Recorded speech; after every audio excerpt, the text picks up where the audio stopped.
Throughout history, nations have risen and fallen, but few have reached the pinnacle of power that the United States achieved in the 20th century. With an economy that outstripped all rivals and a military might that stood unchallenged, the United States emerged from World War II as the undisputed global superpower. The collapse of the Soviet Union in 1991 only cemented America's dominance. While rising powers like China and India have made strides, they still trail far behind the United States, particularly in the military realm, where the US accounts for nearly 40% of global military spending. While the balance of power continues to shift thanks to technological advancements, such as the growth of the internet and the rise of artificial intelligence, the fundamental drivers of power, economic, military, and political, remain firmly in America's grasp. But just as the 20th century was defined by the emergence of the United States, the 21st century offers the same opportunity to others. And there's one country that is perfectly positioned to begin its own meteoric rise to the top of the world stage. And it just so happens to share a border with the United States. That's right, today we're going to look at how Mexico can, and perhaps even will, overtake the United States. Mexico doesn't often appear on the lists of the world's superpowers, but despite its complex origin marked by struggles, conflicts, and periods of political turmoil, it has emerged as a notable so-called middle power on the global stage. Mexico has undergone significant changes and transformations since gaining independence from Spain in 1821. The country has experienced periods of political instability, economic growth and decline, and social and cultural change. In the early years after independence, Mexico struggled to establish a stable political or economic system. On multiple occasions, Mexico defaulted on foreign debt and experienced erratic governance by a series of military dictators and authoritarian factions. To make matters worse, in 1846, the United States declared war on Mexico, where Mexico ultimately lost the territory of modern California, Arizona, New Mexico, Nevada, Utah, and parts of Colorado, Wyoming, Kansas, and Oklahoma. Such instability hindered Mexico's international engagement. Although it forged diplomatic ties with influential nations such as France, Britain, the United States, and Spain, Mexico remained relatively isolated and underdeveloped until the late 19th century. Under the rule of Porfirio Díaz, however, Mexico began to develop. Díaz has a complicated history and reputation, with some likening him more to a dictator than an elected leader. He took power in 1876 and would stay in office for 31 years. Compare that to the United States' longest-serving president, Franklin Roosevelt, who was elected to serve 4 terms and spent over 12 years in office. Interestingly enough, both leaders' long tenure led to their countries adopting rules that term-limited future presidents to ensure no one could ever serve that long again. Regardless of how future historians would look at Díaz, it can't be argued that under his rule, Mexico began to rapidly develop. Díaz's era saw the modernization of infrastructure with an economic growth rate averaging 3% annually. This growth was remarkable for the time and was on par with some industrializing European nations. By the early 1900s, Mexico had experienced substantial economic growth, driven by investments in infrastructure and natural resources, such as oil. However, this prosperity was overshadowed by political corruption and authoritarian rule, leading to widespread inequality and unrest. In 1910, those tensions reached a boiling point, and the Mexican Revolution began, leading to the ousting of Díaz, and in 1911, he was finally forced to resign from office. In the post-revolutionary period, Mexico took deliberate strides towards democratization and enacted policies that were meant to improve the lives of its citizens. This culminated in President Lázaro Cárdenas' decision to nationalize the oil industry in 1938, which included the seizure of US, British, and Dutch property. This resulted in international boycotts of Mexican oil products and other hostile trade policies in the years leading up to the Second World War. But once the war broke out, Mexico's alignment with the Allied cause and subsequent settlements with the foreign oil firms brought it back into good standing with much of the international community. In the years following the Second World War, Mexico continued to struggle politically and economically. The 1960s and 70s, however, saw the emergence of social and political movements that challenged government abuse and demanded greater political freedoms. During this period, Mexico's GDP growth fluctuated around 3 to 4%, a rate comparable to the United States' growth of around 3.5 to 4.5% in the same period, but it failed to translate into broad-based social progress in Mexico. By 1976, foreign debt levels had soared to unsustainable heights, leading to a financial crisis that compelled the government to adopt austerity measures and seek intervention from international bodies, including the International Monetary Fund. This situation led to the peso's devaluation and the privatization of previously nationalized industries. In subsequent years, the government launched an ambitious series of reforms aimed at controlling inflation, which had peaked at over 158% in 1987, and enticing foreign investment.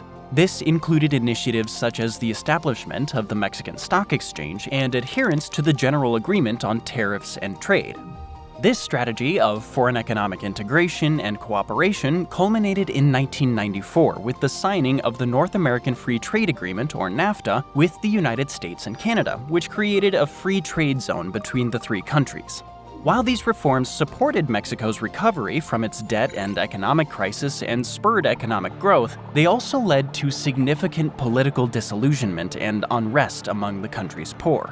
But while the 20th century, which included periods of growth, repression, unrest, and inequality, made Mexico the country it is today, the 21st century marked its true arrival on the international stage. Since 2000, Mexican society has experienced a mix of progress and challenges. Mexico has made significant strides in reducing poverty rates, improving access to education and healthcare, and expanding social programs. However, the country still faces significant challenges related to inequality, crime, and discrimination. Despite some progress in reducing poverty rates, which decreased from 44.4% in 2010 to 41.9% in 2018, the country still has one of the highest levels of income inequality in the world. In fact, its Gini coefficient, a measure of income inequality, stood at 0.48 in 2018, significantly higher than the OECD average of 0.32.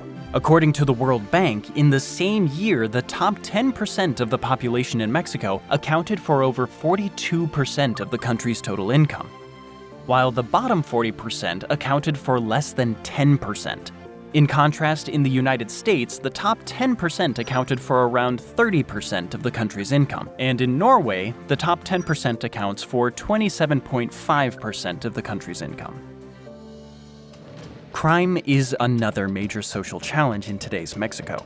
The country has one of the highest homicide rates in the world, with a staggering 25 homicides per 100,000 inhabitants in 2022. Compared to the global average of around only 6.2. Drug-related violence and organized crime are significant factors in this alarming figure. For example, in 2019, nearly 35% of homicides were linked to gang violence. Kidnappings have also risen in recent years, reaching a peak of 1,323 reported cases in 2019. Although that number has gone down substantially in 2022 to 506 reported cases, these statistics still underline the complexity and persistence of the crime problem in Mexico and the ongoing struggle to find effective solutions. Discrimination is also a significant social issue in Mexico. Indigenous people and Afro-Mexicans continue to face discrimination and marginalization, particularly in terms of access to education, healthcare, and employment opportunities. Mexican women and members of the LGBTQ+ community also face significant discrimination and violence. In 2000, Mexico experienced a significant shift in political power with the election of Vicente Fox of the National Action Party. Fox's election marked the first time in over 70 years that the Institutional Revolutionary Party was not in power. Fox's administration emphasized the need for democratic reforms and increased government transparency. Successive administrations under Felipe Calderón, Peña Nieto, Andrés Manuel López Obrador, and now Claudia Sheinbaum have articulated diverse priorities, from democratic reforms and transparency to economic liberalization and social equity.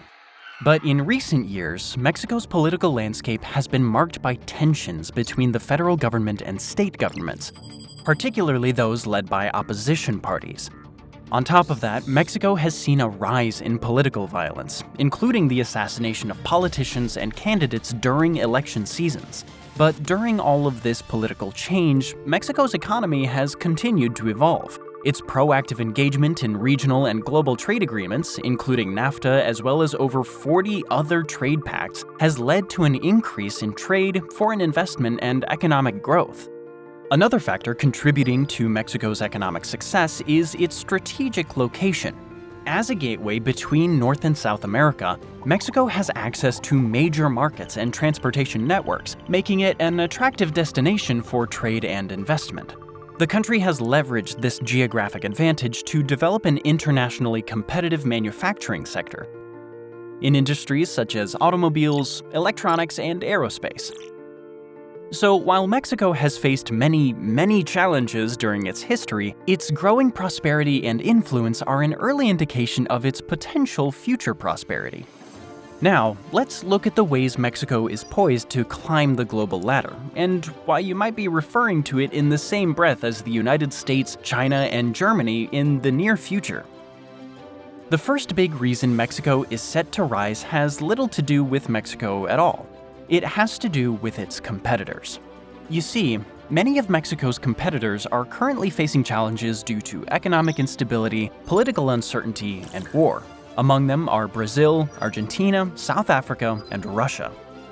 Brazil, a major competitor for foreign investment and trade, has faced significant political unrest following the election of Luis Inácio Lula da Silva in October of 2022. Lula, who was convicted of corruption in 2017 but saw those charges annulled in 2021, subsequently defeated incumbent Jair Bolsonaro. In the wake of the election, Lula has been met with significant criticism, claims of election fraud, and rumblings of military or public uprisings. This uncertainty is to the benefit of Mexico, which, despite its own issues, remains relatively stable and therefore attractive to foreign investors and businesses.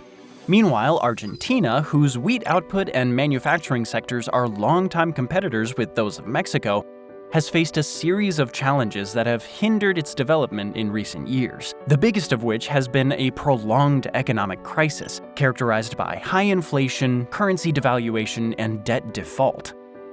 All of which has been exacerbated by political instability, corruption, and a lack of effective governance.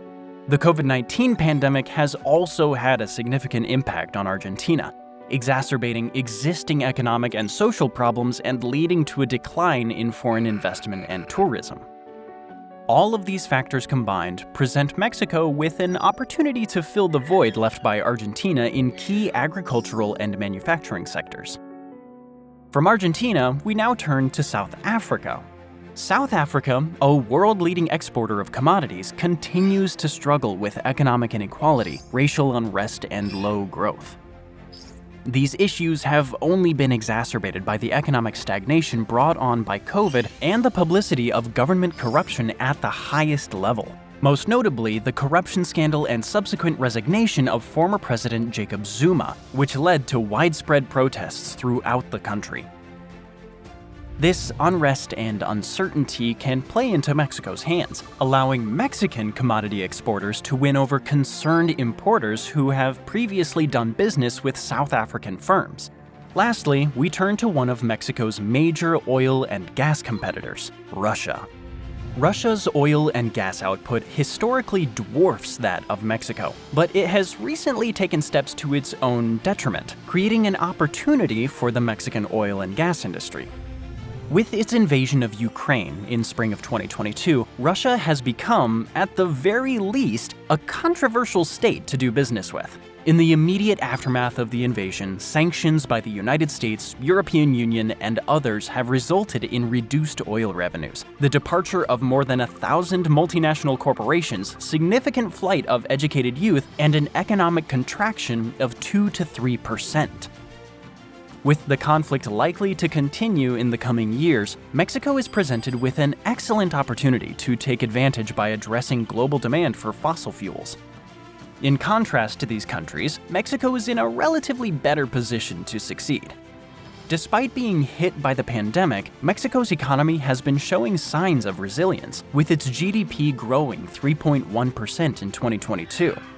It has a diverse economy that is not heavily dependent on any one sector. Its economy is driven by industries such as manufacturing, tourism, and services, which are expected to continue growing in the coming years.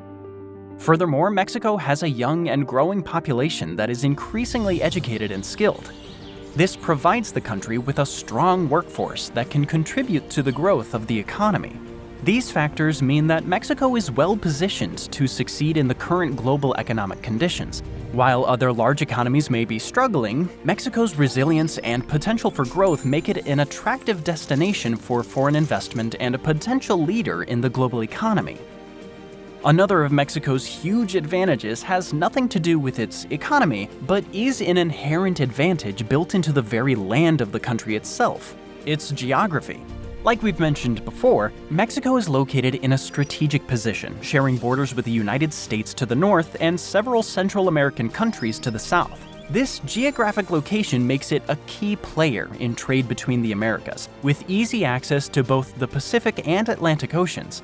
In fact, Mexico's total trade with the United States reached over $790 billion in 2023, making it the U.S.'s biggest trading partner, outpacing both Canada and China. This strategic location has already helped Mexico develop into one of the largest manufacturing hubs in the world, outpacing countries like Brazil and India. Mexico also has a diverse and rich landscape, with many unique ecological regions that are ideal for tourism and agriculture.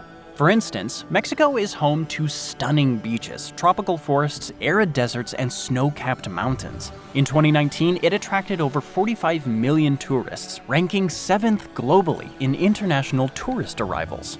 Another advantage comes from Mexico's coastlines, which span more than 9,300 kilometers, making it an ideal location for shipping, fishing, and tourism. In comparison, Brazil's coastline is approximately 7,491 kilometers long. Mexico has several major ports, including Veracruz, Manzanillo, and Lázaro Cárdenas, which facilitate trade with other countries. Moreover, Mexico's beaches and coastal towns attract millions of tourists every year, providing a significant source of revenue for the country. Mexico is also rich in natural resources, including oil, gas, silver, and other minerals. In the mining sector, Mexico is the world's largest producer of silver, contributing up to 23% of global output. These resources provide Mexico with significant economic potential, with opportunities for energy production, mining, and other industries. These industries are further supported by its location, easily being shipped to trade partners across the globe. And there's something else lurking under Mexico's soil that gives it a huge foot up on many other countries: its huge energy resources. Mexico is a major producer and exporter of oil and gas, with significant reserves of both fossil fuels. According to the U.S. Energy Information Administration, Mexico had proven oil reserves of 7.3 billion barrels as of January 2022, which ranks it as the 18th largest oil reserve holder in the world. In addition, Mexico has significant shale gas reserves, estimated at over 600 trillion cubic feet, which could help fuel the country's economic growth and development.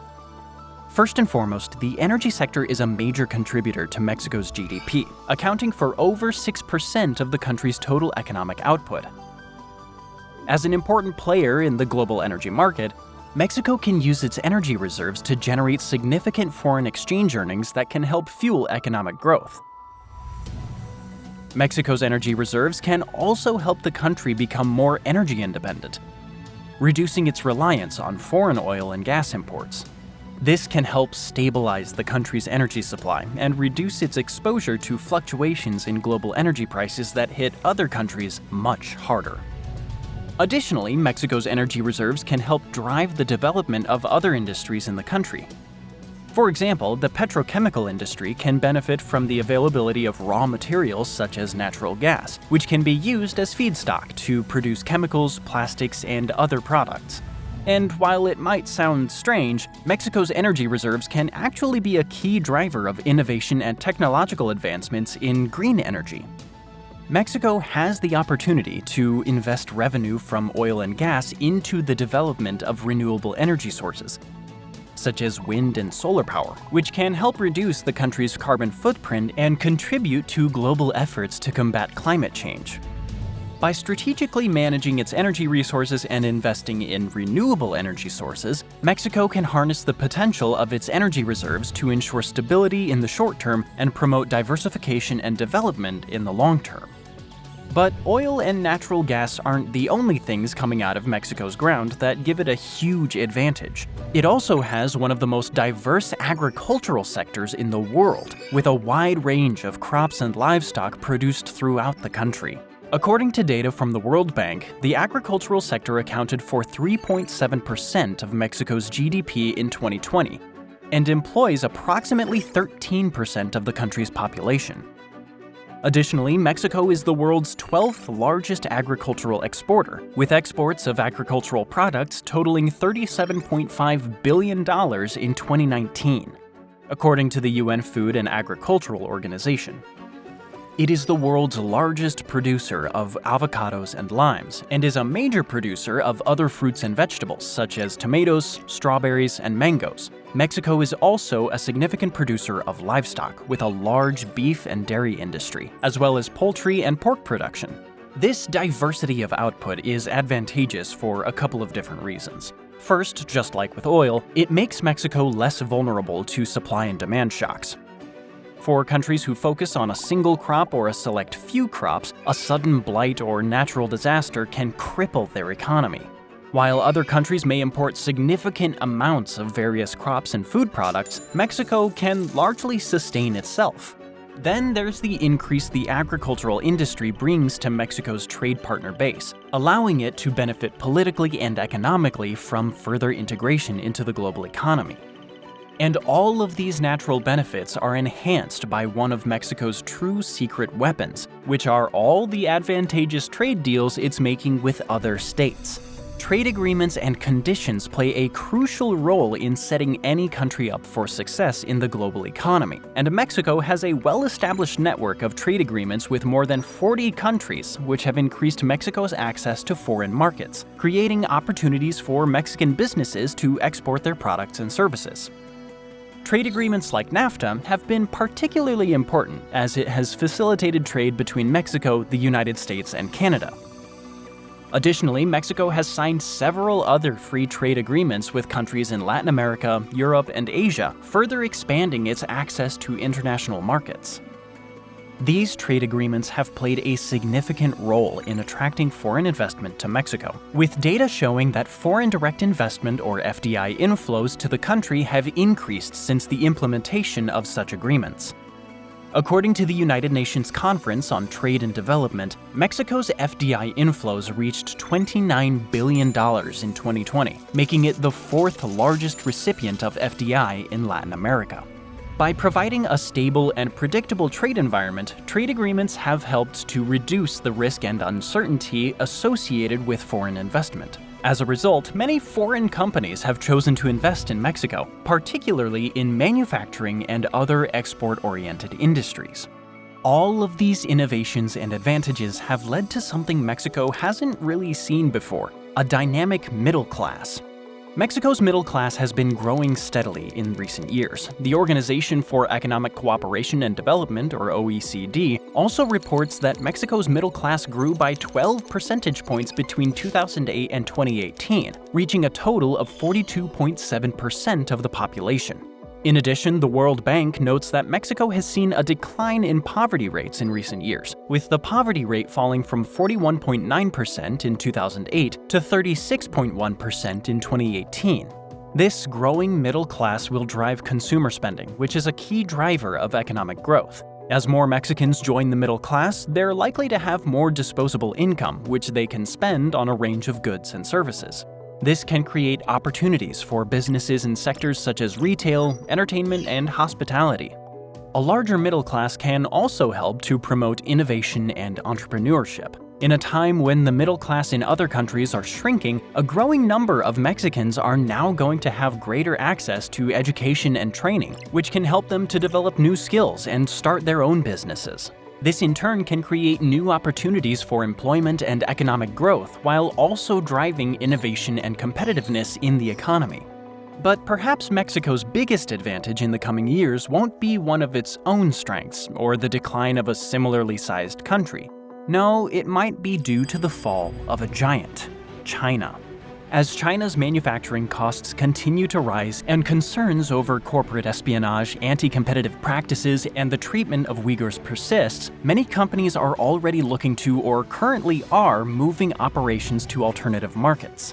Mexico's proximity to the United States, combined with its relatively low labor costs, could make it an attractive option for companies looking to relocate their manufacturing operations. This could lead to increased foreign investment in Mexico and the creation of new jobs in the manufacturing sector.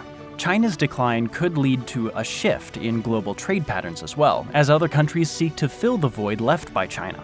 Mexico could benefit from this shift if it's able to increase its exports to other countries, particularly in the Americas. Mexico has already signed a number of free trade agreements with countries in the region, which could help to facilitate this shift in trade patterns. Its decline could also lead to a decrease in geopolitical tensions, particularly in the Asia-Pacific region. This could have a positive impact on global trade and economic growth, which could benefit Mexico in turn and other countries around the world. While it's too soon to determine China's fate, it is clear that its decline could benefit Mexico in a number of ways. While all of these factors have the potential to propel Mexico to the top of the economic and geopolitical food chain, Mexico's continued growth and future prosperity are not assured. We must consider the risks to Mexico's rise that threaten to cement its position as a middle power. Let's consider some of these risks. The first that comes to mind is the prevalence of drug cartels and organized crime in Mexico. Mexican government estimates indicate that there are between 200,000 and 500,000 people involved in organized crime in the country, putting the country's future at risk in a number of ways. Nothing stunts development more than violence. The various cartels currently operating in Mexico are regularly involved in violent conflicts with each other and with government forces, leading to a high level of violence and insecurity in many parts of the country. In 2018 alone, there were more than 36,000 recorded homicides in Mexico. This doesn't even consider non-lethal acts of violence. Another problem exacerbated by organized crime is corruption. The cartels routinely use their considerable wealth and power to corrupt government officials, police, and other institutions. The cartels also have a significant impact on the social fabric of Mexico, often operating in marginalized communities. This strategy exploits the poverty experienced in these communities as they recruit new members through coercion and embed cartel operations in local businesses and community organizations. These operations contribute to persistent social inequality, violence, substance abuse, and reduced social cohesion, which have knock-on effects throughout the economy and beyond. Another cause for concern is the perceived attempts to undermine democratic institutions by Mexico's president. Mexican President Andrés Manuel López Obrador has come under scrutiny from some observers who believe that his actions and policies have threatened Mexican democracy. One major concern is that López Obrador has centralized power in the presidency, reducing the power of other government institutions and weakening checks and balances. Furthermore, López Obrador has made statements criticizing the judiciary and seeking to reduce its independence. This can weaken the rule of law and undermine confidence in the judiciary's ability to provide fair and impartial judgments. There are also concerns that López Obrador's polarizing rhetoric and actions are creating a more divided political environment. However, some argue his attack on the judiciary is not an attempt to consolidate power, but instead reform a judiciary plagued with corruption. The recent election of Claudia Sheinbaum as Mexico's new president supports the notion that many Mexicans approve of Obrador's methods, as she ran on a platform that looked to continue many of his policies.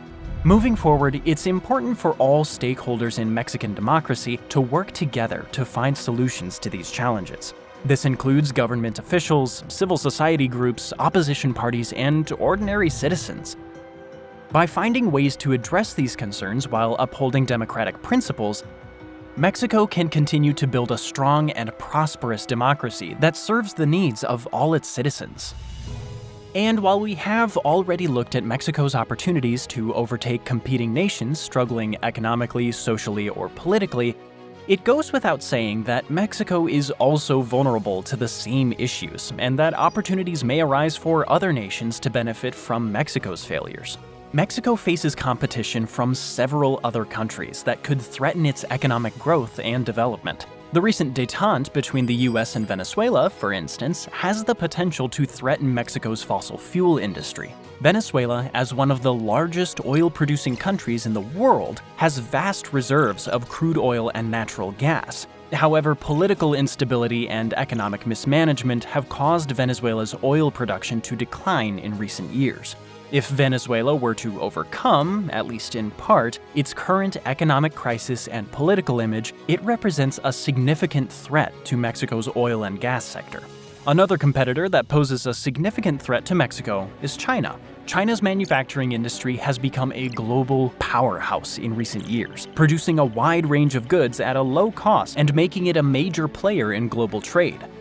This increased competition from China could potentially result in a loss of market share and decreased economic growth for Mexico, particularly in sectors such as textiles, electronics, and auto parts.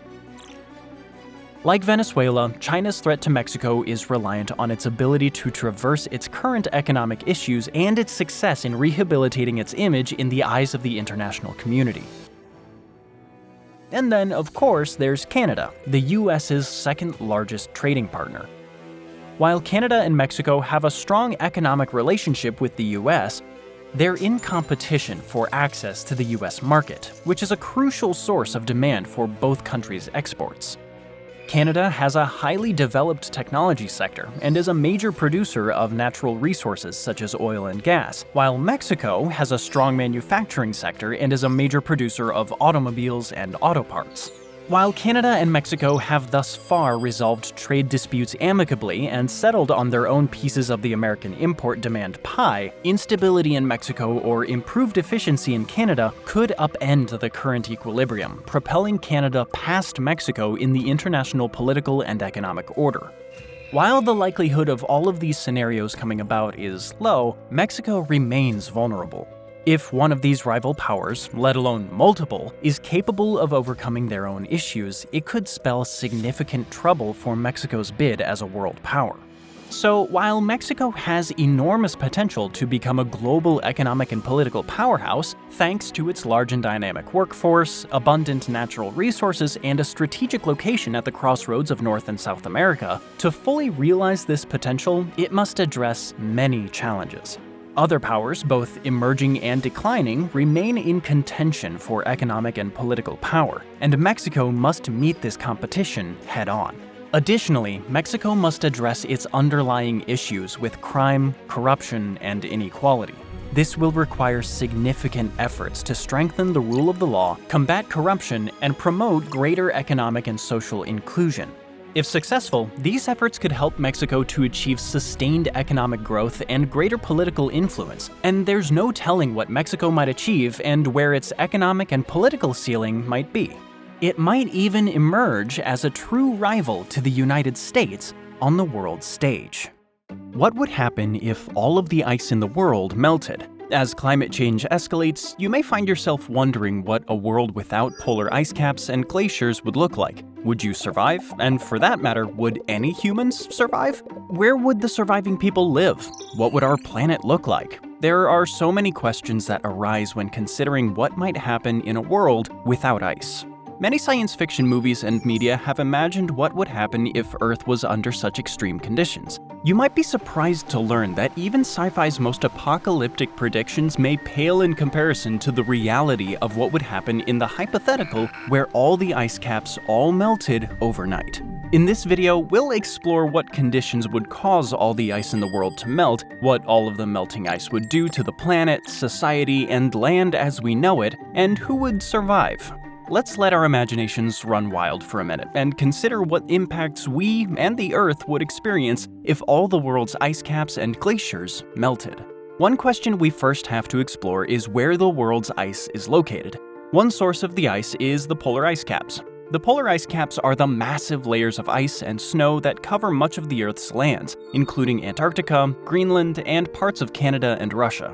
Eastern Antarctica is home to the largest ice sheet on the planet, while Greenland, West Antarctica, and other areas covered in the ice sheets are relatively smaller. In Antarctica, there is both an east and a west ice sheet. The East Antarctica ice sheet contains 4/5 of the ice on the planet, which has survived many periods of global planetary temperature changes. The eastern ice sheet holds water vapor that falls as snow on the eastern side of the continent. But if the planet returns to a climate like that of the Eocene epoch, which was the second of 5 epochs in the Tertiary period, it's unlikely that the eastern ice sheet will survive. In West Antarctica, there is a smaller sheet that was especially vulnerable to warmer climates. This sheet sits on bedrock that's below sea level, and as water beneath the ice sheet grows warmer, the ice sheet is slowly melting from below and is collapsing. Between 1992 and 2013, the ice sheet lost an average of 65 million metric tons of ice each year. Another source of the ice is glaciers in the Arctic. Glaciers are big chunks of ice that are created from the accumulation of snow over a long period of time. Glaciers are created in places with exceedingly low temperatures, like places at sea level and especially in high-altitude places like the mountaintops. As the temperature rises, glacier melting occurs, which has historically caused extreme flooding in the past and the loss of biodiversity in some places. You might be curious, thinking, well, how much ice is there in the world anyways? There is currently an estimated 5 million cubic miles of ice on our planet, so there would be an unthinkable amount of ice melt in this hypothetical situation we're exploring today. As you may be able to imagine, the consequences of the world's ice, that is, all 5 million cubic miles of it melting overnight, would be equally insurmountable and catastrophic, as we'll soon see. Though the conditions needed for all the world's ice to melt are unlikely to happen so quickly in reality, you might be wondering, what would actually happen if the world's ice all melted at once? What would happen to our planet and natural environment? Let's take a look and see. One of the biggest impacts of a global melting of polar ice and glaciers would be flooding. Because ice doesn't just melt, but instead flows down valleys like rivers, the flooding patterns depend greatly on the geological landscape of given places. Therefore, some parts of the planet would be more impacted by the flooding than others. We'll look more into where the most flooding would take place later on in this video. The projected rise in sea level in a world where ice caps and glaciers all melted would be significant, to say the least. If all our remaining ice melted overnight, sea levels would rise a projected 216 feet, which would especially impact coastal communities like Australia, where 80% of its population lives close to the coastline. But where exactly would all the water go? If all of Antarctica's ice was to melt, the global sea level would rise about 58 meters. If Greenland's ice was to melt as well, it would contribute another 7.4 meters, bringing the total to 65.4 meters, or roughly the equivalent of a 21-story tall building. While much more water would reach many parts of the globe as a result of the melting, that doesn't mean that everywhere on Earth will be wetter. In fact, some places may actually experience increased drought and dryness. It may seem counterintuitive, but more water in the world would lead to less in certain parts of the world. Without the ice caps to reflect sunlight, the average global temperatures would likely rise, causing increased droughts, especially in parts of Africa like Sahel and the Horn of Africa. Droughts would most likely lead to famine, disease, conflict, and devastation for many countries that survived the initial flooding. And with the lack of ice caps and glaciers to reflect the incoming solar radiation that warms the planet, our planet would only grow increasingly hot and dry for the foreseeable future after all the ice first melted. Beyond the rising sea levels, so much water introduced into the oceans would also cause more unpredictable weather patterns worldwide, with drier, arid regions seeing more heavy rainfall and wetter places becoming drier. At the same time, sea levels rising may also result in more powerful storm surges, which would cause even more flooding in coastal areas that were not submerged initially. It may be hard to imagine the devastation that would all be caused by the melting of ice sheets and glaciers, but the impacts are undeniable. As a result of all the environmental harms experienced by places all over the world's biodiversity would also struggle to survive after all the ice caps and glaciers in the world melted. Many animals would go extinct following the rise in sea levels. One such species would likely be the polar bear, most of which largely depend on sea and glacial ice for survival. As many polar bears are killed by the melting of ice caps happening presently with climate change, glacial ice in some regions may generally be experiencing slower melting, which allows their species to survive. However, if all the world's ice suddenly melted, polar bears would lack habitats and hunting platforms, causing their probable extinction.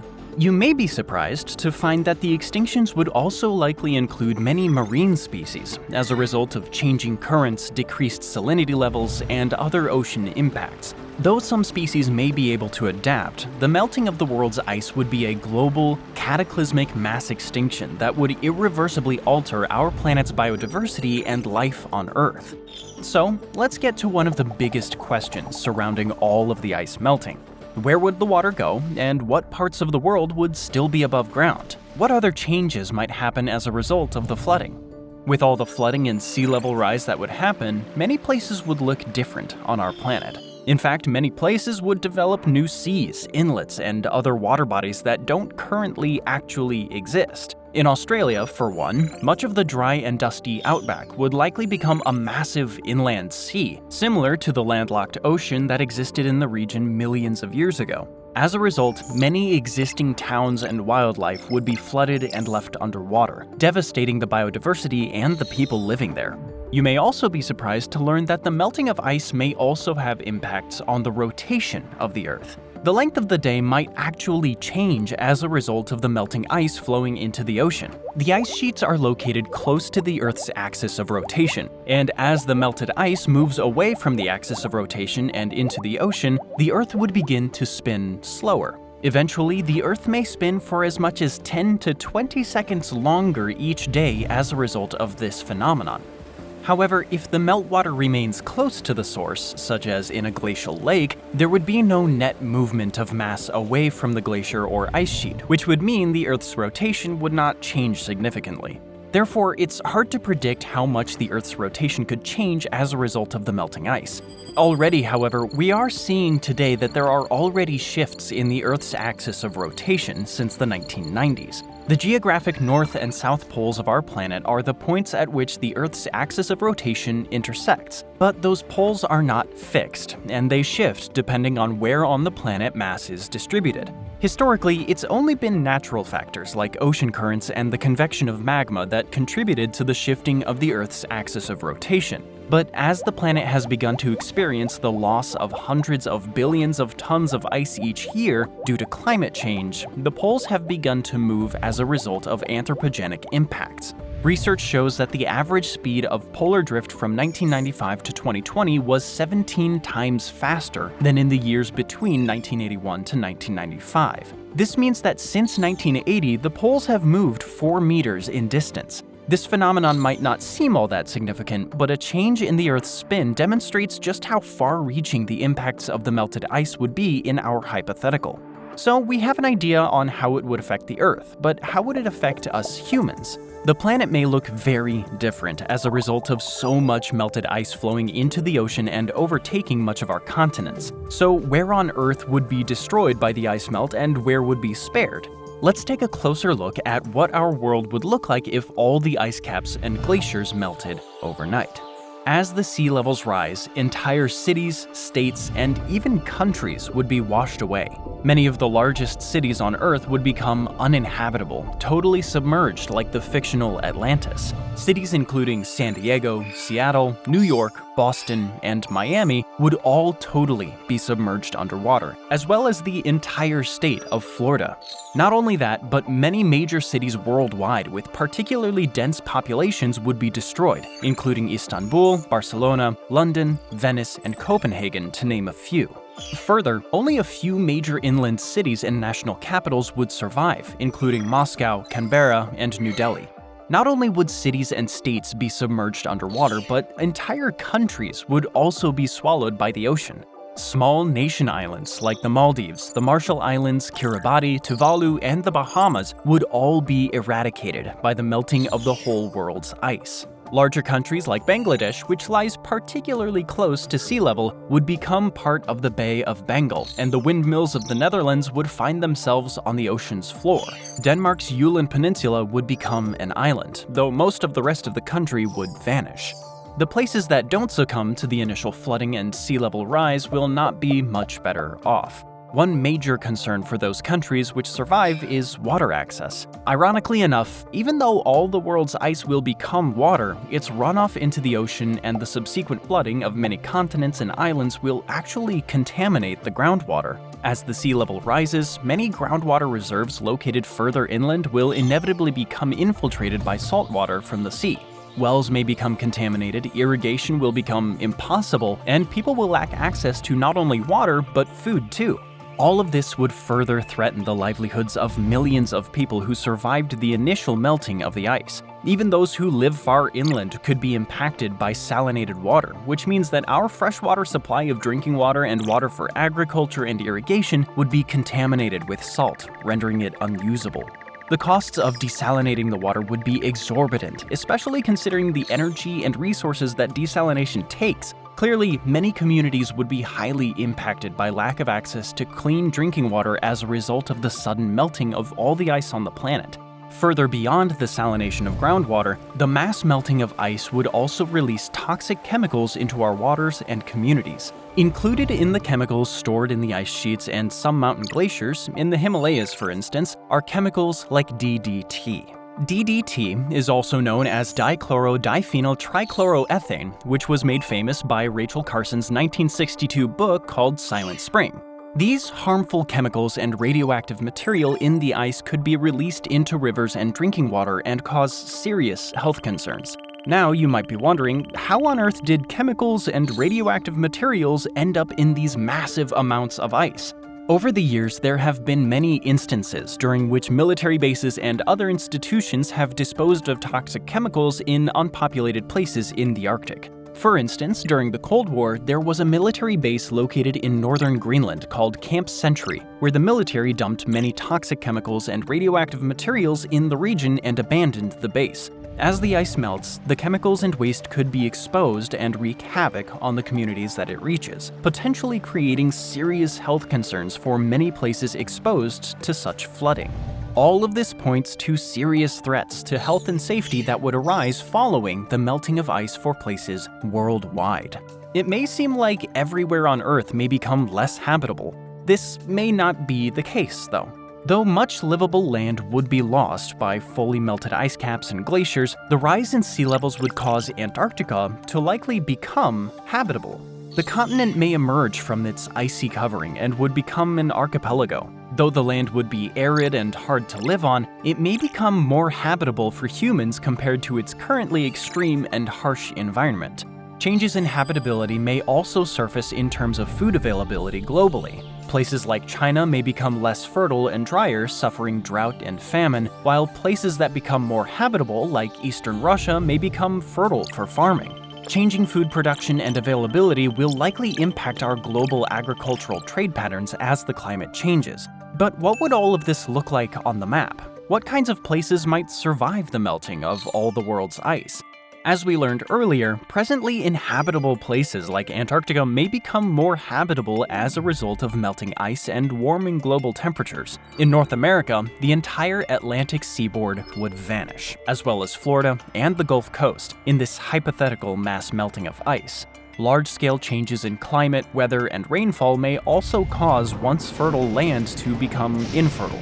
This may prompt mass famine, destruction, and warfare as a result. In California, the hills of San Francisco would transform into islands, and the Central Valley would become a bay. Inland cities and countries with high elevation, like Denver, Colorado, may be likely to survive.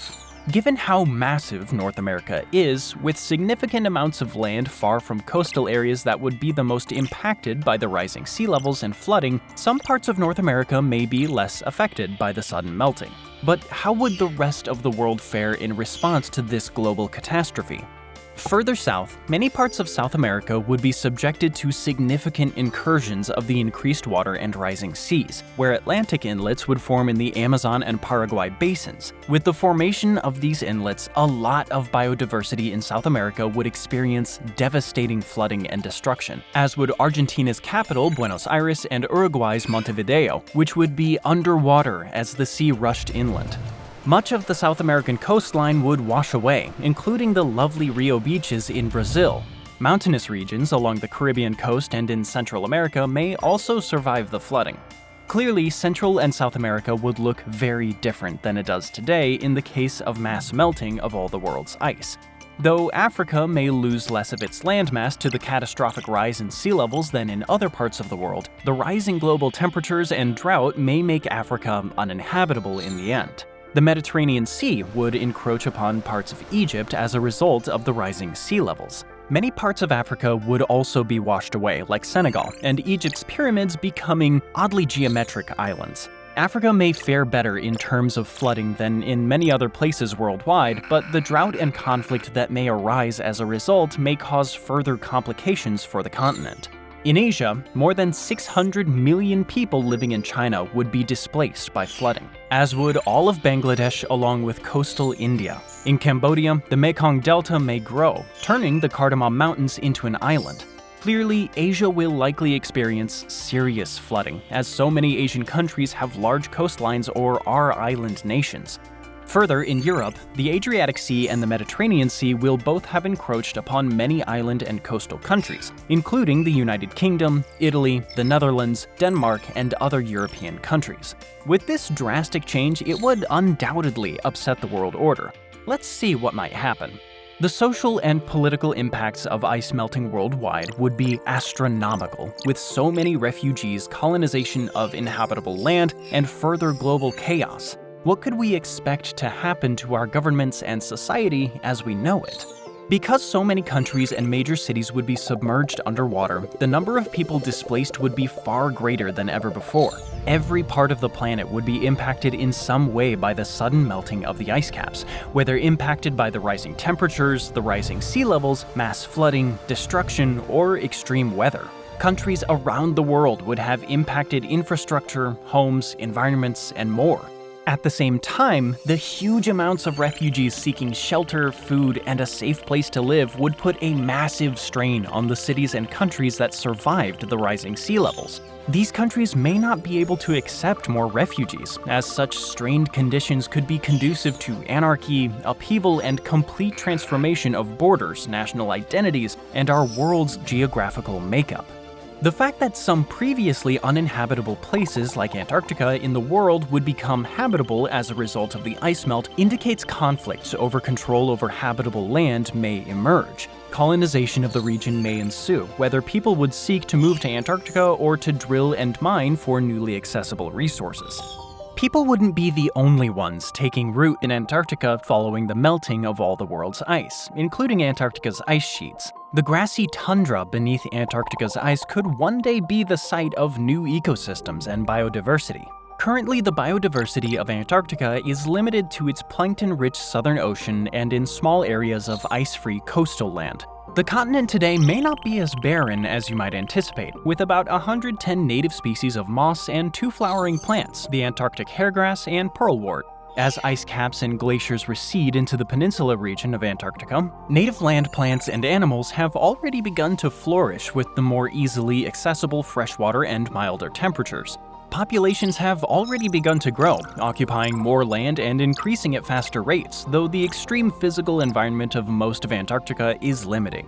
As temperatures rise, however, the land may become more vulnerable to non-native and invasive species, as some native species thrive in the colder climate. Because the native polar species are particularly suited for survival in cold climates, they lack many other evolutionarily advantageous traits that non-native species may have, which could introduce a competitive natural environment threatening Antarctica's existing biodiversity. Currently, this change is gradual and progressive, but one day, Antarctica as we know it could look entirely different from the cold, harsh, snowy climate we imagine today. Now, imagine this all happening at an escalated rate. The rapid, detrimental colonization of invasive species in Antarctica could radically shift life in the South Pole, and as humans compete for land and resources, the results could be disastrous. As you can probably tell, the environmental impacts of all the world's ice melting would likely lead to global chaos. The disruptions to agriculture and manufacturing, as well as the economic collapse and destruction of infrastructure, all caused by the melting of the ice caps and glaciers, would cause a sense of disarray. War is likely to break out over the world's remaining resources and land. Governments would likely fall, national borders would likely crumble, and starvation, extreme heat, and health concerns may all emerge. Now, with all of these likely impacts, who would survive? It's clear that millions of people would likely succumb to the environmental devastation and global chaos, but some more than others. The melting of the planet's ice caps and glaciers would cause displacement and high risk of death or severe injury for the 40% of the world's population that live within 250 feet of the high tide line. People living in island countries would also be among the first to be displaced or killed by the flooding. Those with the money, technology, and space to move and adapt to a completely changed world would have the best chance of long-term survival. Go figure. Access to resources may largely depend on whether a country's technology, major infrastructure, and cities are devastated in the initial onslaught of flooding and coastal destruction. People living inland in temperate climates with ample access to clean water would likely have the best shot at survival. Greenland and Antarctica may both be refuges, but their capacity to take in millions of refugees would be limited. Much of Greenland is below sea level, but the large ring of mountains around the country may keep out the rising sea levels. In Antarctica, some humans could settle, but the geology of the continent resembles that of the Andes Mountains, which is not necessarily conducive to housing millions of people. We now know that most people on the planet would be severely impacted by the melting of all the world's ice, but what about the damages caused by all of the ice caps and glaciers of the world melting? How much money would that cost? One estimate suggests that the costs associated with the destruction caused by sea level rise would be $1 trillion per meter of sea level rise, which means that the sea level rise of all the world's ice melting would result in an estimated $66 trillion. That doesn't even count the costs of human lives, destroyed infrastructure and resources, and the economic disruption which would occur worldwide. Clearly, the costs of so much ice melting overnight is hard to quantify, with such vast and widespread impacts that would be felt worldwide. You might be wondering, what would need to happen for the Earth to lose all of its ice? It's not unusual for Arctic ice to melt and break off glaciers in a process called calving. However, for this to happen all at once, the global conditions would have to be pretty extreme. Scientists have done research on what level of carbon dioxide in the atmosphere would be needed to cause Antarctica's ice sheet to completely melt. The upper range of the Antarctic ice sheet's stability is estimated to be somewhere between 500 and 800 parts per million of carbon dioxide. If we reach that point, the planet would be on a trajectory of being completely ice-free for thousands of years. However, the high concentrations of carbon dioxide and high global temperatures needed for all the ice in the world to melt overnight are near impossible. As we know from earlier, it's common for Arctic ice to melt and break off from glaciers. But how likely is it that this nightmare scenario of total ice melt would actually happen? Currently, the rate of melting and ice breaking off is outpacing the production of new snow and ice. At its current rate, the polar ice caps will take more than a century to melt. One estimate projects that the melting of the ice caps could theoretically transform the Earth by 2121, but it will likely take thousands and thousands of years to reach the drastic levels discussed so far in this video. In fact, some scientists estimate that it would take more than 5,000 years for the ice to totally melt. Is there a chance we could have all the world's ice melt in a short period of time?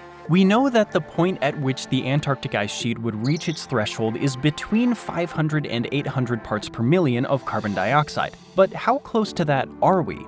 Currently, the Earth's level of carbon dioxide in the atmosphere is around 415 parts per million. Each year, the planetary average levels of carbon dioxide has been increasing at a rate of between 2 and 3 parts per million each year. Our CO2 levels may sound alarmingly close to that 500 parts per million threshold, but even so, you probably don't need to worry about the nightmarish hypothetical of all the world's ice melting overnight.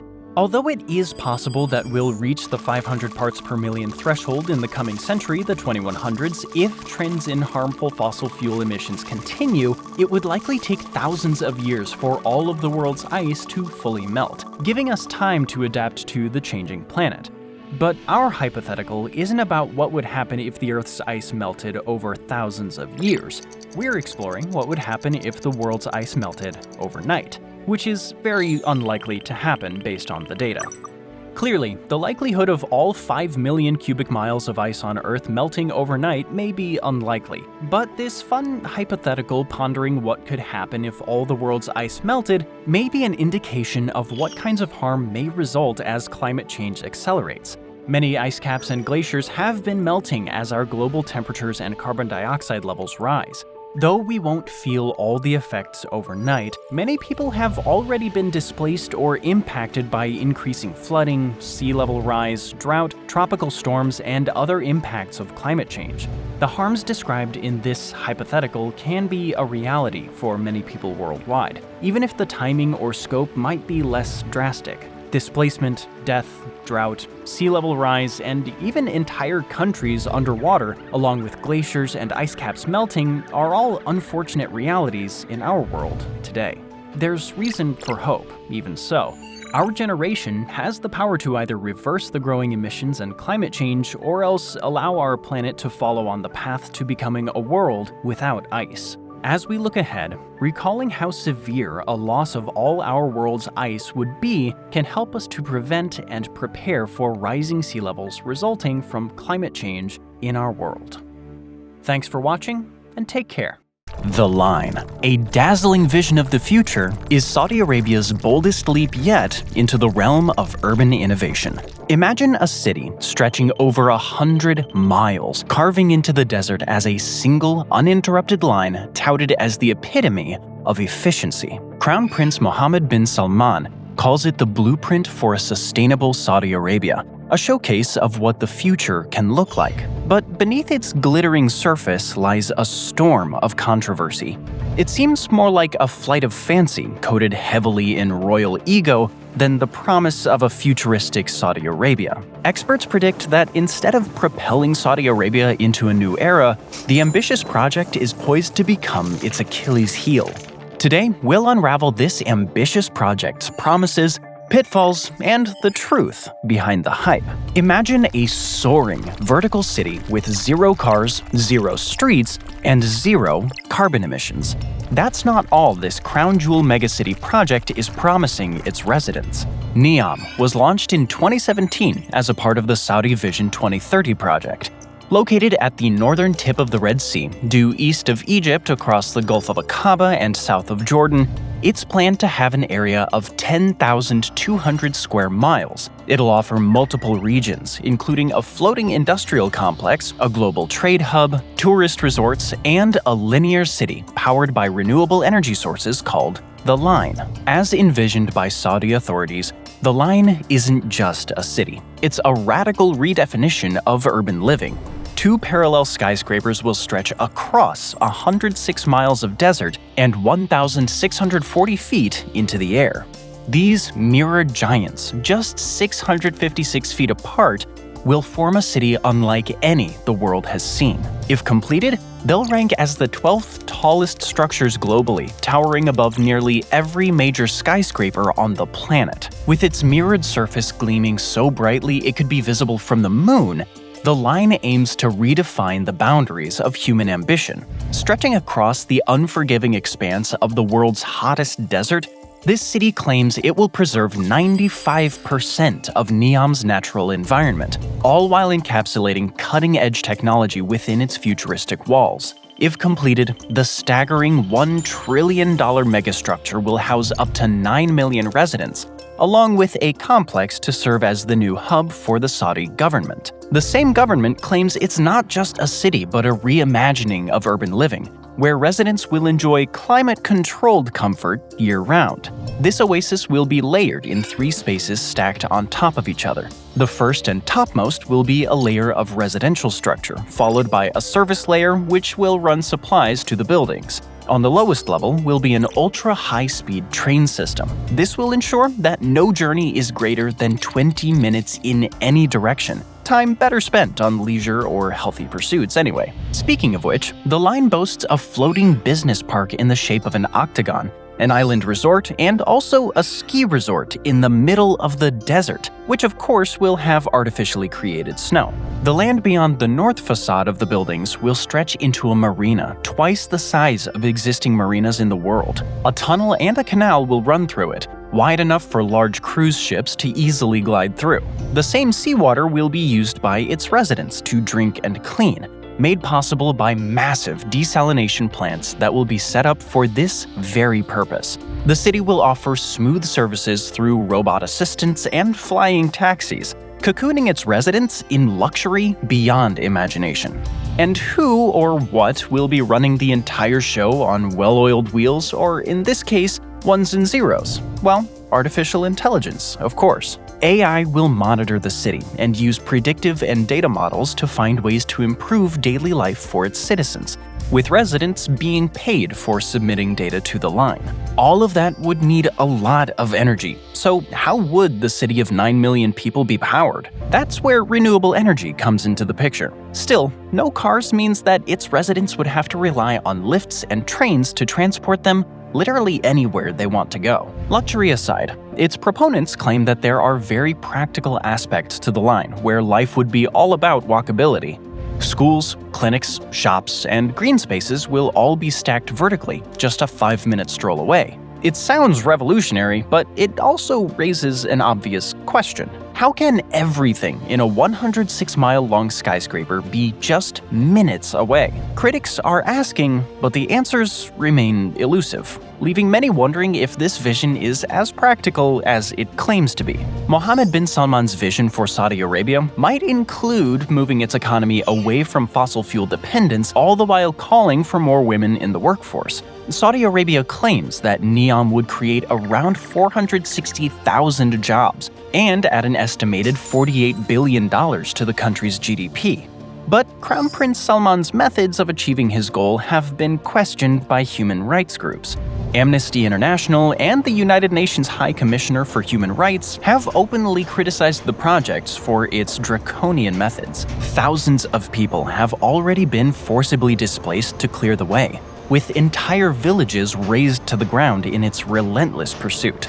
The local Huaytat tribe has been protesting against its expulsion, with around 20,000 people expected to be forcibly relocated. The government's ruthless pursuit of the project already has a huge cost, and it's not the monetary kind of cost. Abdul Rahim al-Huwaiti was killed by Saudi security forces under disputed circumstances when he refused to abandon his home. 3 other members of the same tribe were later sentenced to death for resisting evictions. It's gotten so bad that Lina Al-Hathlul, director of communication of the London-based Saudi human rights watchdog ALQST, reportedly said, "Our main concern is that Neom is built on Saudi blood." No matter, on January 29, 2019, the Saudi government announced that it had established a closed joint stock company named Neom, which is owned by the Public Investment Fund, and it went ahead with its plans. Saudi Arabia originally aimed to complete major parts of the project by 2020,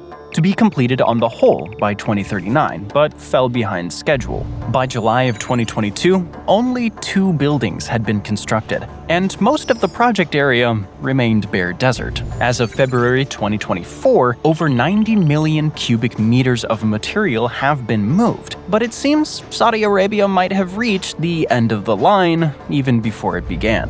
As a report by Bloomberg and the Wall Street Journal revealed in April of 2024, the city is being scaled down to just 1.5 miles, with less than 30,000 residents. However, this was denied by the Saudi economic minister, Faisal F. Al-Ibrahim, who stated that the project was continuing as planned. Meanwhile, pressing questions remain unanswered.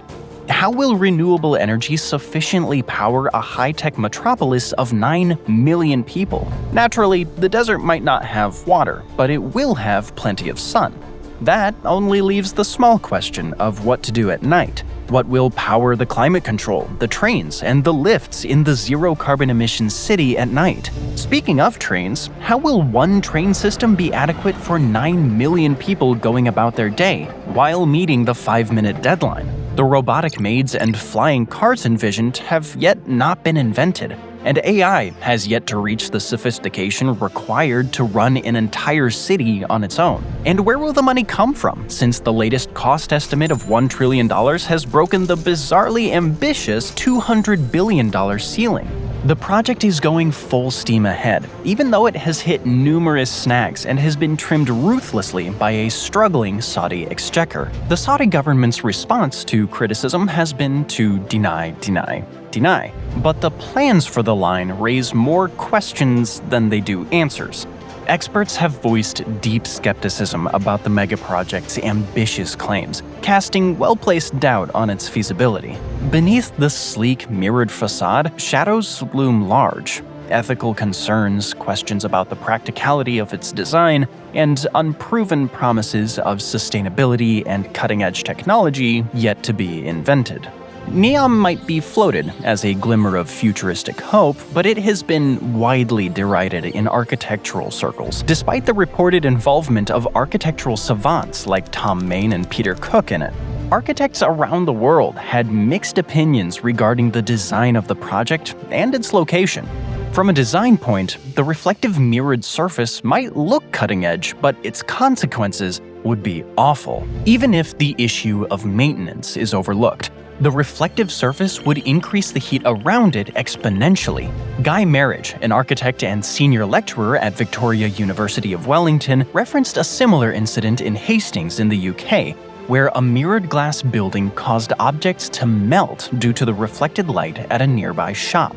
The desert's unforgiving nature poses other risks for the city. Well known for its high temperatures and low precipitation, ensuring the durability and sustainability of the buildings and infrastructure would make a serious challenge. Such a metropolis amid a desert will require a veritable army of workers to keep it functioning and serving the elite within. No mention has been made of where these workers will be housed on the luxurious premises, but that concern would be addressed after it gets built, despite its design. Its linear design is pointed out as a direct break from an established tenet of architecture, that straight lines in architectural design are not natural and work against nature. But it seems the line is designed straight for a very practical reason. You see, the city's futuristic and flashy transit plan would only work best if it's built in a straight line. A train that's capable of traveling from one end to the other in 20 minutes can only be a high-speed rail. In this case, the fastest in the world. To meet the principle of conveying passengers to any destination within the city in 20 minutes, it will have to be limited to just 4 stops. But once you do the numbers, the math is mind-boggling. To cover 105 miles in 20 minutes, the train would need to travel at an incredible speed of 316 miles per hour, significantly faster than any existing train. Traveling at this speed requires non-stop travel, which could be impractical for residents living along the middle of the line. It would also require frequent trains running constantly. The 5-minute city concept might just be a pipe dream for yet another reason, as to date, even the best train systems haven't been able to reduce traveling time within a major city to less than 20 minutes. These ultra-high-speed trains will be aided by elevated transport pods that soar above the city, offering a futuristic and efficient way to travel. Of course, that technology is yet to be invented. There's always the choice of choosing to ride elevators or take the stairs, but don't forget the elevator queues and rides. a real time suck. Or you could take the scenic route up a 3,000-step stair climb to the top. This brings us to the basic question of how NEOM will power all that technology. If the line is going to house around 9 million people, which comes up to about half the population of New York City, it should require around 5,000 megawatts of power per day, just for basic needs. Factor in the power required to run the water desalination plants, which is an energy guzzler, and its needs would be much higher. Then add in the power needed by people to run their air conditioning units 24/7, and energy from roughly 4 nuclear power plants is needed to meet the total requirements of the city. Since it costs between $12 and $28 billion to build one power plant, the total cost would come to a staggering $30 to $40 billion. But since that doesn't gel with their zero carbon impact claims, they're likely to chase a mix of renewable energy sources, which is likely to be an expensive venture.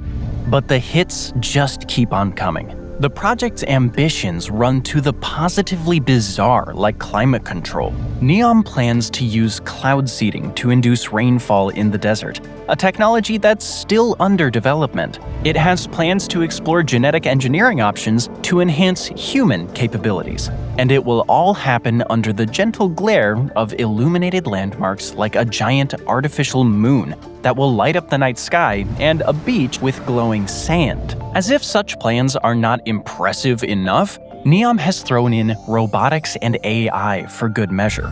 Robotic dinosaur parks and even robot cage fights will entertain the crowds. To check if it's doable, in 2019, the Wall Street Journal reviewed 2,300 pages of documents put together by consultants at BCG McKinsey and Oliver Wyman. The consultants were hired to make magic and turn MBS's idea into a reality.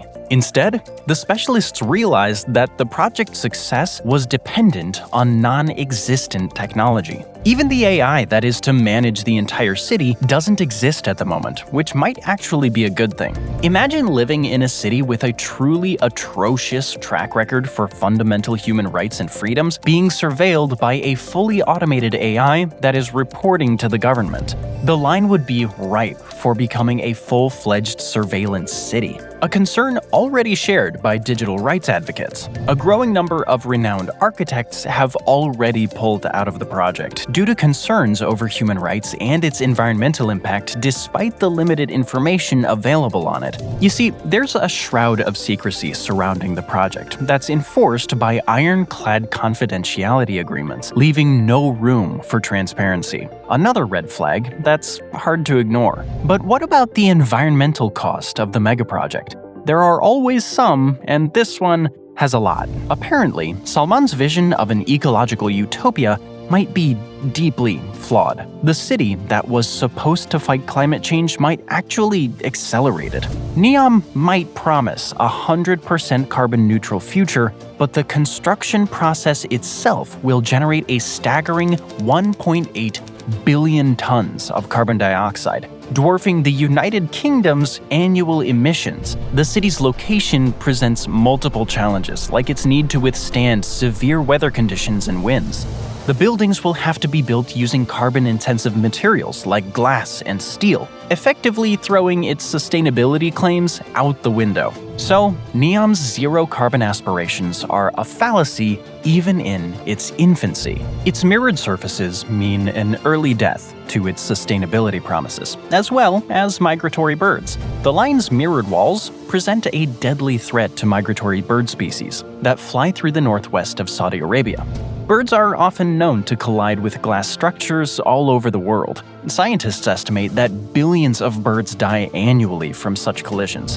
Birds crashing into the reflective glass facade will be a daily occurrence, which would multiply during the migration season. But the line's impact goes beyond birds to the direct impact on local wildlife.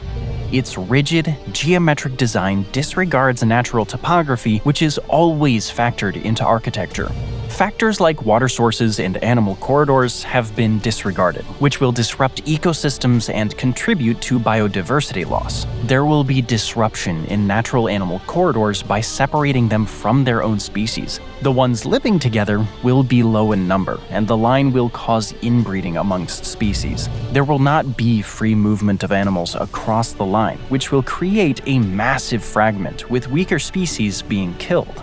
The same glass surface is likely to put a supersized spanner into the plans to grow vegetation on the top surface of the buildings.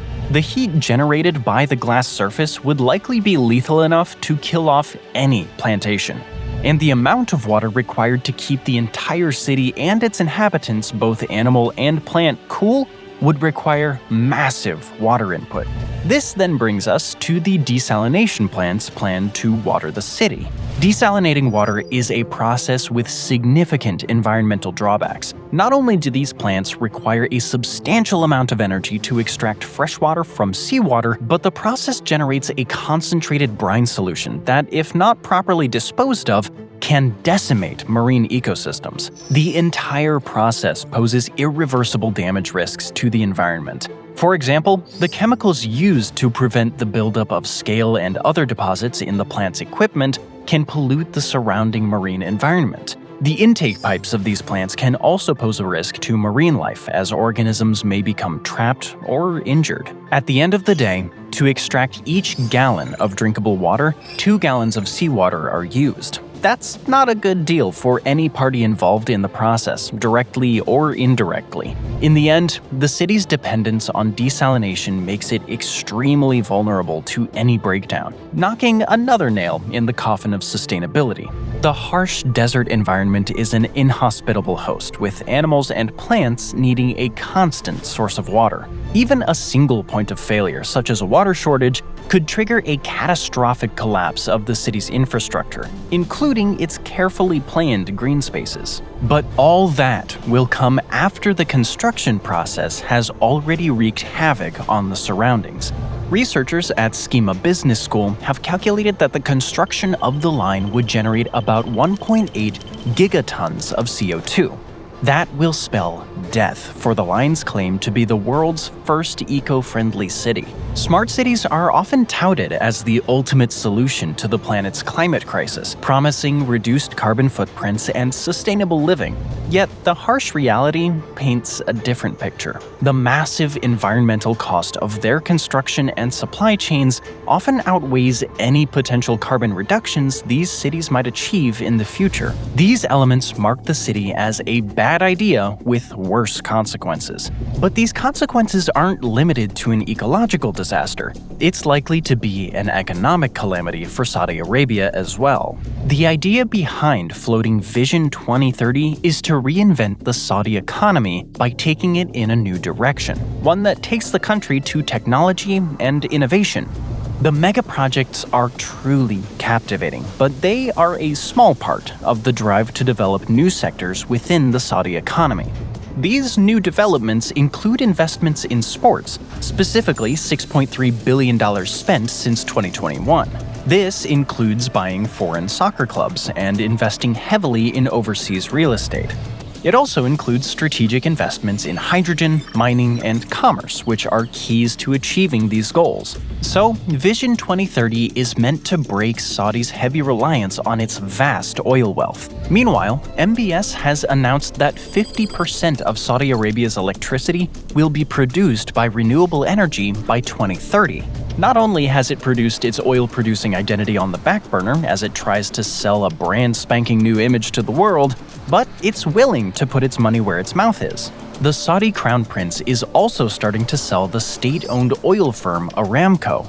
Though the start is a trickle, with just minority stakes getting sold while the government retains its control of the majority, it's likely to turn into an avalanche. Considered the most valuable oil firm in the world, with a $161 billion profit in the year 2022, Saudi Arabia has shown it means business by putting its gold goose on the market. Saudi Arabia has also unveiled its plans to diversify further by starting the extraction of its vast mineral reserves. In January of 2024, it declared its estimates for its untapped mineral resources like phosphates, gold, copper, zinc, and rare earths from $1.3 to $2.5 trillion.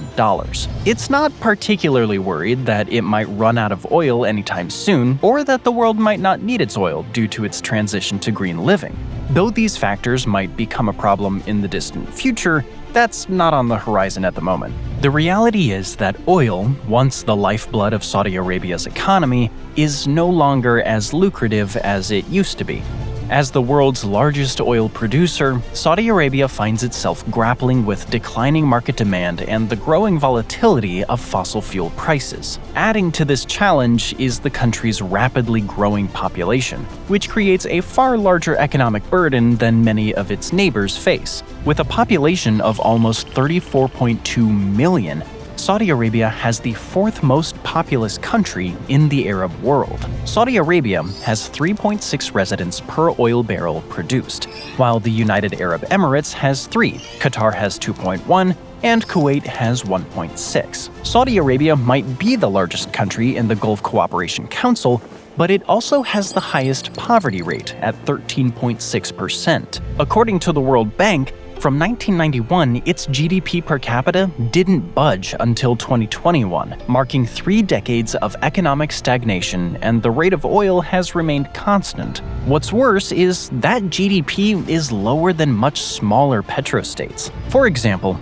Saudi Arabia's GDP per capita is less than half that of the United Arab Emirates, around $20,000 and $40,000 respectively. The Organization of the Petroleum Exporting Countries, or OPEC, has seen its influence on the global oil market diminish in recent years. While OPEC members hold approximately 80% of the world's proven oil reserves, they only produce about 40% of the global crude oil output. To maintain control over oil prices and production, OPEC has formed an alliance with non-OPEC members, notably Russia, creating the OPEC Plus group. This expanded group now controls roughly half of global oil production, allowing it to exert greater influence on the market. However, the rise of other oil-producing nations outside of OPEC, such as the United States, has challenged its dominance and reduced its ability to unilaterally dictate oil prices. These problems are exacerbated by many countries not following targets set by the organization. In recent years, members have either been unable to meet production quotas or have overpumped oil to increase cash flow, since some countries in the organization are very poor. An added complication is the US, which has been working very hard to limit Saudi Arabia and Russia's efforts to boost oil prices to $100 per barrel. Riyadh has taken a severe hit to its finances by limiting oil production to boost its price, but that has been offset by the US pumping more and releasing oil from its strategic reserves in North America. Consequently, the $92 per barrel international price from September has plummeted to $72 per barrel. Understandably, Saudi Arabia is tired of this game of hide-and-seek and wants out. Vision 2030 is that out. It intends to finance its NEOM project primarily through a combination of public and private sources. To bring the line to life, an eye-watering $320 billion has been allocated for the first phase of the project, scheduled to run until 2030. Roughly half of this funding will come from Saudi Arabia's Public Investment Fund, PIF, a financial powerhouse managing $925 billion in assets. Government subsidies and other sovereign wealth funds in the region will fund the other half. Naturally, Saudi private investors are also expected to pitch in during a potential public listing of NEOM in 2024. Though listing hasn't happened yet, rumors are already flying that this investment is unlikely to be consensual. Hardly surprising, since several of the kingdom's wealthiest families were pressured or even coerced into investing in Aramco's IPO out of a sense of national duty rather than purely financial motives. At the end of the day, the bottom line is that decades of Saudi oil wealth carefully hoarded for a post-oil future will fuel NEOM's astronomical price tag. The grapevine is suggesting that it's already finding it hard to find investors interested in hopping on the NEOM bandwagon. Despite intense resistance and criticism of the project, no one has the guts to address the elephant in the room. Will MBS's grandiose venture bankrupt the kingdom? It just might, given the latest news pouring in from there. According to a Bloomberg report, the Saudi sovereign wealth fund's cash reserves have fallen to $15 billion as of September, the lowest level since 2020. Business Insider is reporting that Saudi Arabia's mega projects have become too hot to handle. They've become so expensive that their oil wealth can no longer cover the cost. The country has been reduced to borrowing from creditors. Incidentally, NEOM has also forced its hand to sell off Aramco's shares. That's not all. In 2020, Saudi Arabia decided to force the hand of its citizens by tripling the value-added tax from 5 to 15%, which some Saudis refer to now as the NEOM tax. So, Saudi public money is going to be sunk into a project that has practically zero chances of taking off. But there is one reason, as big as the project itself, for NEOM going off the rail. Given its location by the Red Sea, the project cannot be a success without Israel's consent and support. Located on the lap of the region where NEOM is being built, Israel has the technical know-how in biotechnology, cybersecurity, and manufacturing which can make MBS's dream come true. Experts like Dr. Ali Dogan have even suggested that good Saudi relations with Israel are essential for NEOM's success. That has been one of the reasons for the rumors surrounding Saudi Arabia's thawing relations with the country. But this warming up has been kept hush-hush due to Saudi Arabia's perceived leadership role in the Islamic world and the sensitivity surrounding the Israeli-Palestinian conflict. Israel's Gaza campaign has further complicated a difficult situation, making overt cooperation with Israel politically risky. But in November of 2020, Israeli officials claimed that Saudi Crown Prince Mohammed bin Salman hosted Israeli Prime Minister Benjamin Netanyahu and U.S. Secretary of State Mike Pompeo in NEOM. While Saudi Arabia denied that the meeting ever took place, there were reports by witnesses in air traffic control who saw such plane movements on their screens. The line might be a grand experiment meant to diversify and drive the Saudi economy, but it's like planting a seed in barren land and expecting a forest to grow. History has shown that true urban development is rooted in economic vitality, not architectural ambition. And that is one lesson learned from numerous such ventures seen before. You see, NEOM is not the first of its kind. The graveyard of history is filled with the bones of mega projects. Launched with great ambition, but little foresight, leaders blinded by ambition have sacrificed vast resources on these colossal failures. Michael Pettis, a professor of finance at Peking University in China and a writer on global economic growth, warns that infrastructure spending should be a cost of growth, not a cause. He should know, since all across China, from Beijing in the north to Shenzhen in the south, there are millions of newly constructed homes that are standing empty even today. There are over 60 million unsold apartments, which would take more than 4 years to sell without government aid.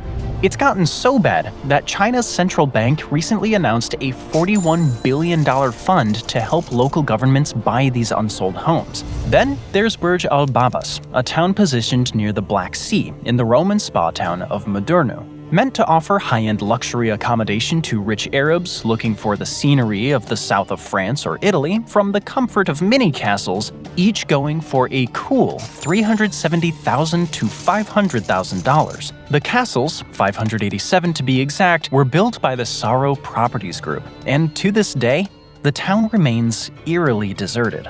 Up next is Paradise City. built between 2001 and 2011. It's located 31 miles outside of Iran's capital, Tehran. It had been planned as an autonomous city, with an independent transport network, hospitals, schools, and parks. Instead, it's a ghost town surrounded by desert sand. The 100 dull tower blocks are slowly eroding under the glare of an unforgiving sun, crumbling slowly as a result of an earthquake that shook the region back in 2017. There are cities like this dotted all over the Middle East, fantasies of oil-rich kings and dictators. King Abdullah Economic City is a page right out of the Saudi Arabian Nights storybook. Built in 2005 as a part of 6 cities meant to attract foreign investment, create more than 1 million jobs, and add $150 billion to GDP, it was cut down to just 1 city built at a colossal cost of $30 billion.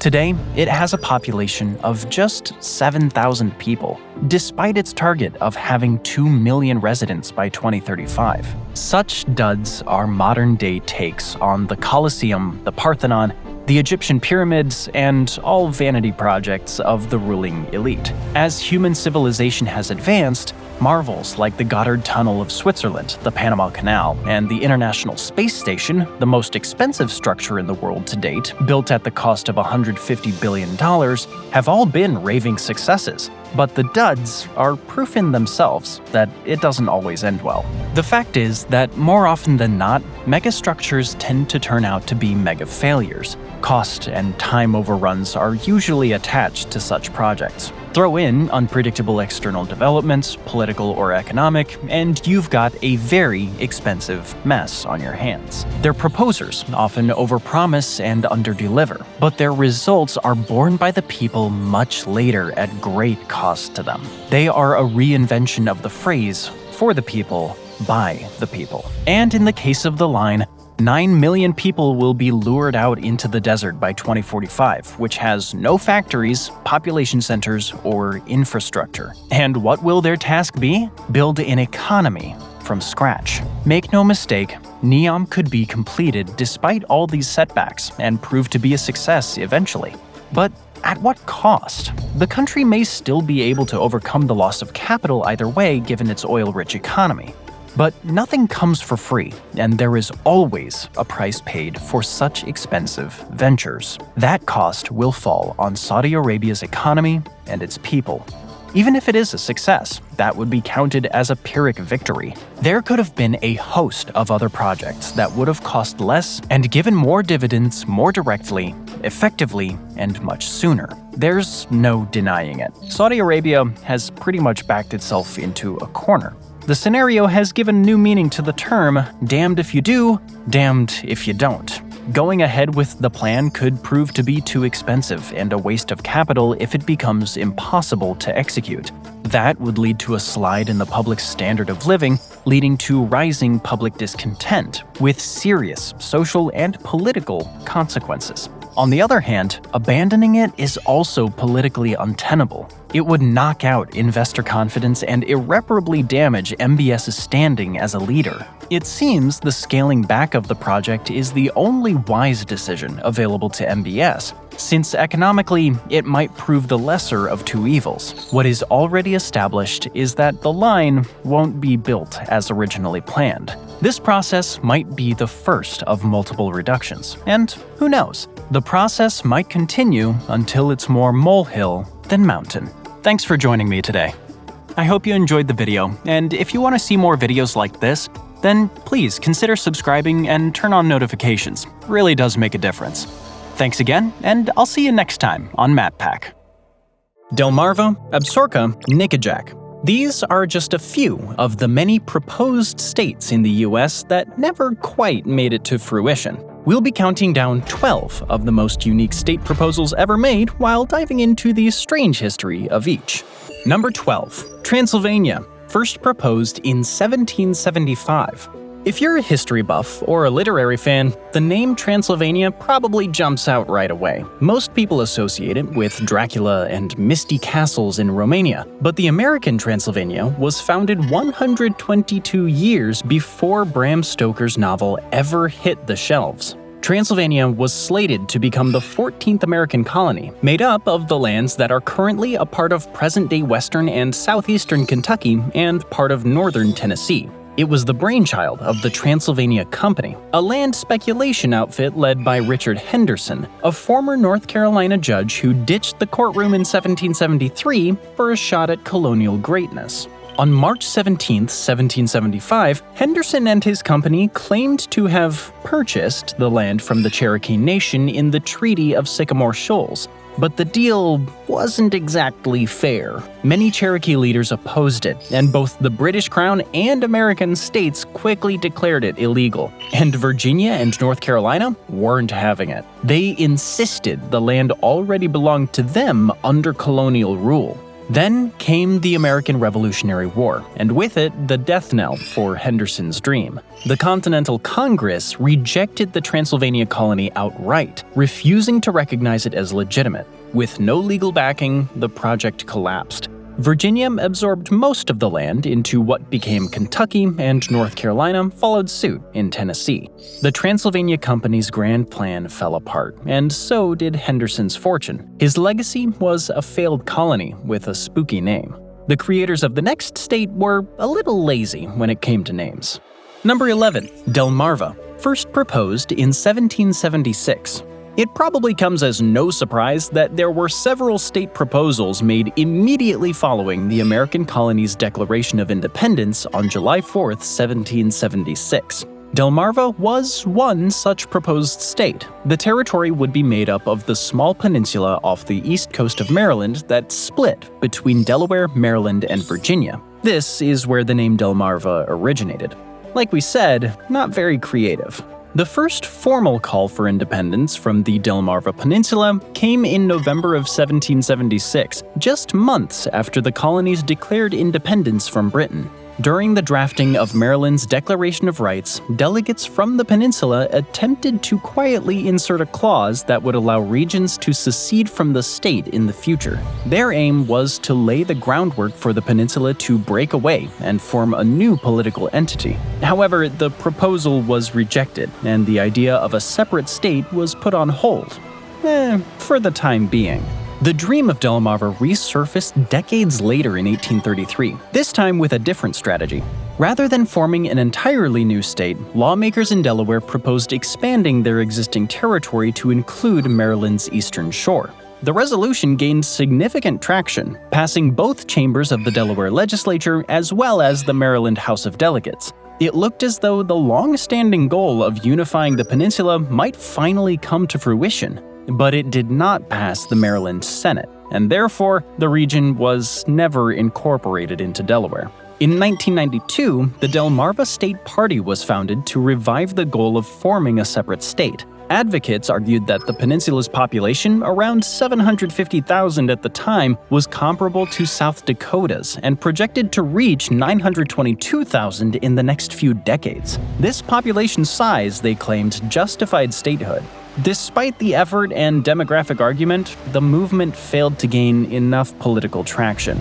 No significant legislative progress was made, and the proposal gradually faded from public attention.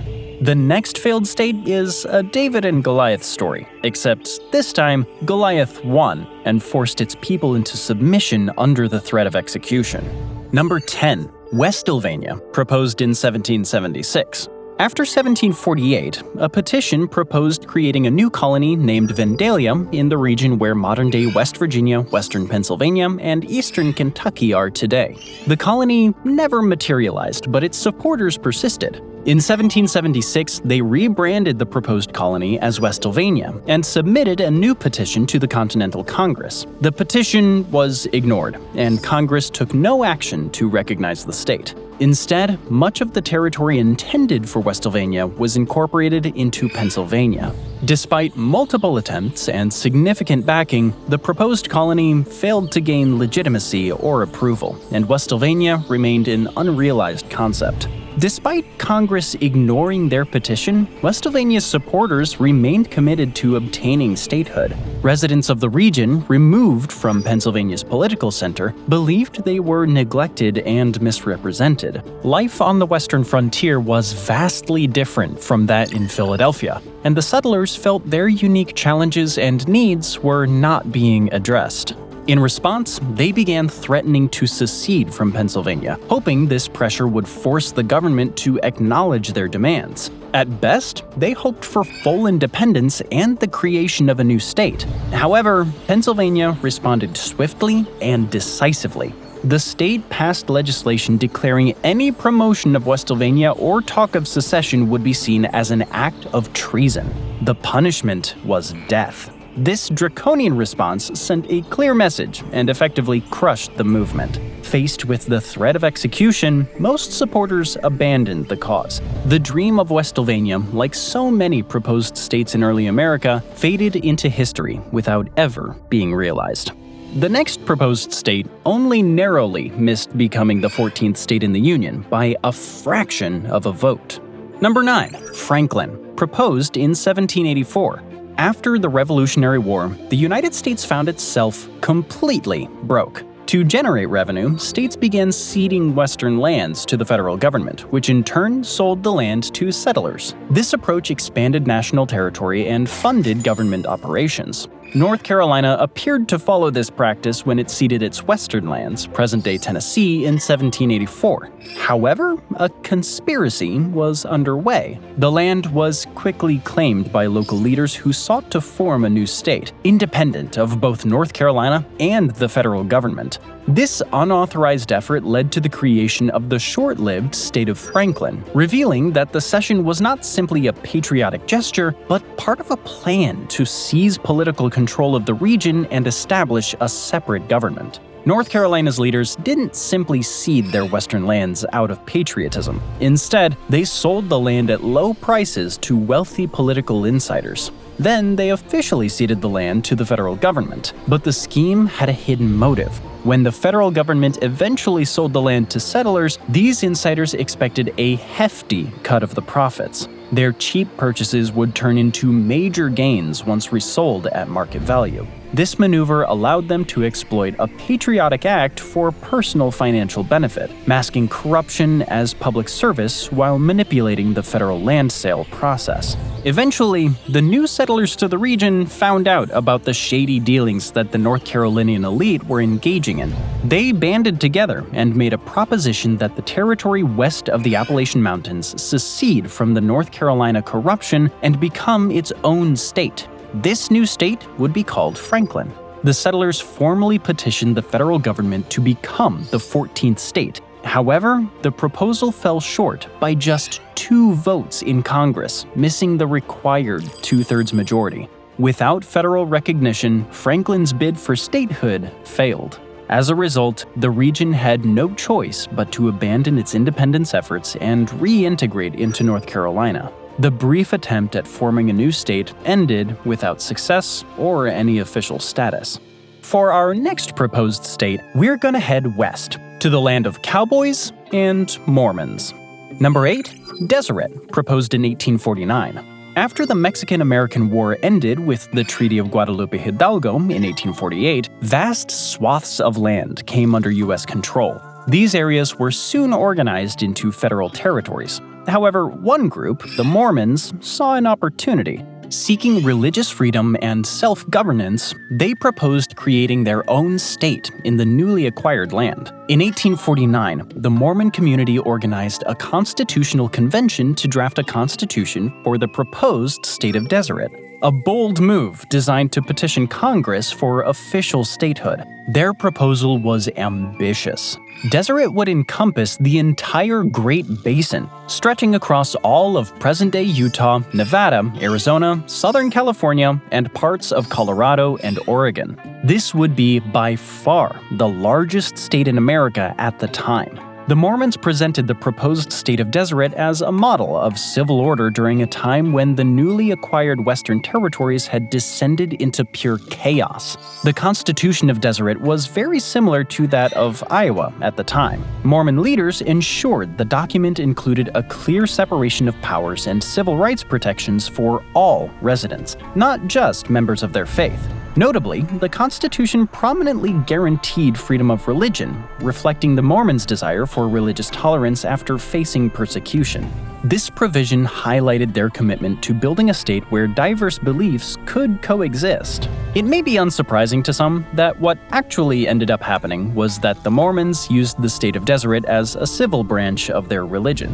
Things moved slowly in the 1800s, and while the federal government deliberated on the acceptance or rejection of the new state proposal, followers of the Mormon religion moved forward with their plans for Deseret. In 1847, Brigham Young led approximately 11,000 Mormons westward to settle the Salt Lake Valley and practice their faith without interference. Over the following decades, an estimated 60,000 additional Mormon settlers migrated to the area, building communities based on their religious principles. The Mormon Church maintained complete control over the politics and community of the region they designated Deseret. This did not sit well with many in Congress who had strong prejudices against the religion. There was also fierce opposition from the southern states. Deseret would have been an enormous free state in the West, and with the issue of slavery still tearing the country apart, Southern leaders saw it as a direct threat to their political power.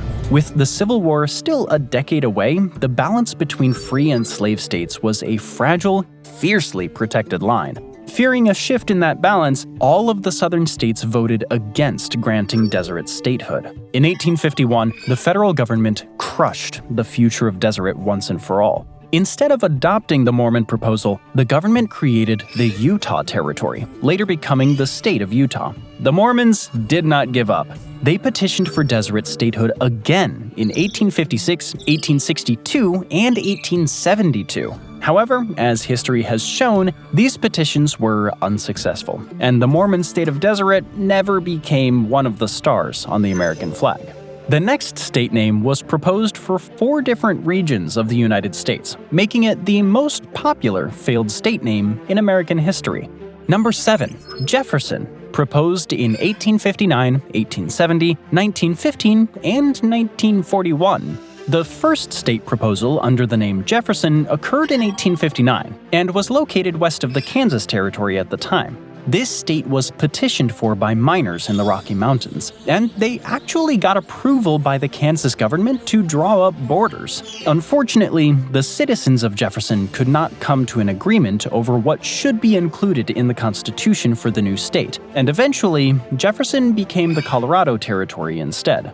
The second Jefferson was located in Texas when the territory was incorporated into the United States. Texas was so large that as part of its admittance into the Union, it was agreed that the territory would need to be split up. This iteration of Jefferson was proposed in 1870 and would constitute all of southeastern Texas from the San Antonio River and the region around it. However, the proposal was shot down. Then, in 1915, a new Jefferson state proposal made its way to Congress and would once again carve territory out of Texas, this time in the West. However, there was almost no support for the new state, as only 6 state senators voted for approval. The third Jefferson proposal was in an entirely different part of the country. In 1941, a large number of people in the Pacific Northwest voiced their support for a new state of Jefferson that would be made up of Northern California and Southern Oregon. The supporters of this proposal were so serious that they even gathered up arms and marched through the area, passing out flyers that proclaimed they would secede from their current states. Soon after the new Jeffersonians gained momentum, Pearl Harbor was attacked, and the United States was catapulted into World War II. The government and American people had much more pressing matters to attend to, and the Pacific state of Jefferson was lost to history. The next couple of regions also seceded at another time of great turmoil in the United States. Number 6. Nickajack, proposed in 1861.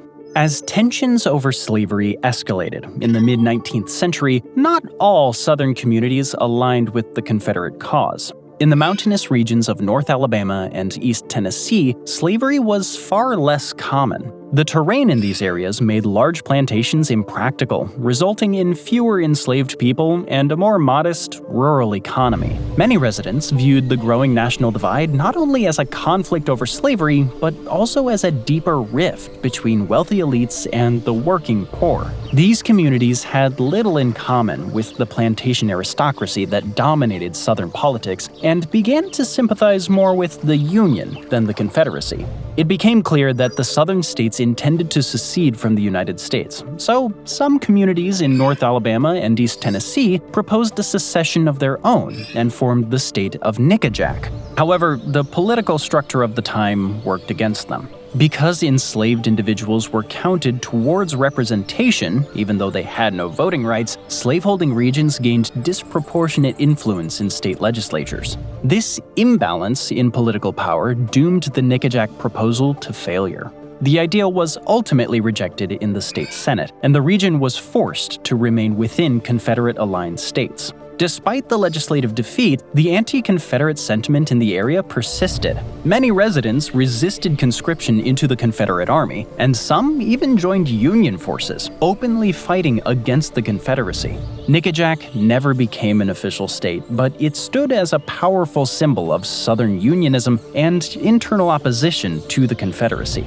The failure of Nickajack highlighted the deep divisions within the South itself, divisions that went beyond the slavery debate and reflected broader economic and cultural fractures. While Nickajack's attempt at self-determination was suppressed, it set a precedent for resistance. Unlike Nickajack, the next state would successfully secede from their Confederate government, though not by legal means. Number 5. The Free and Independent State of Scott seceded and formed its own state in 1861. When the Civil War erupted, Scott County in Tennessee decided it would not be dragged into the conflict on the side of the Confederacy. So, the community seceded from its parent state to form the Free and Independent State of Scott when their home state decided to join the Confederacy. Like the Nickajack region, Scott County was rural, with a population that relied on small farms and modest incomes rather than plantation wealth. Most residents had no economic ties to slavery and saw no reason to support secession from the Union.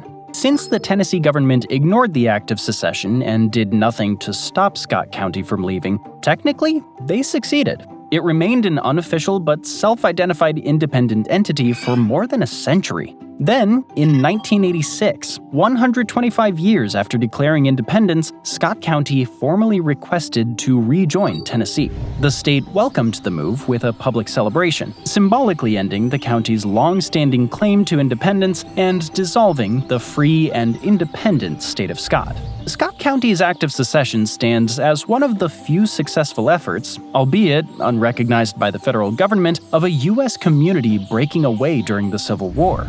The next state is named after one of the most famous presidents in U.S. history.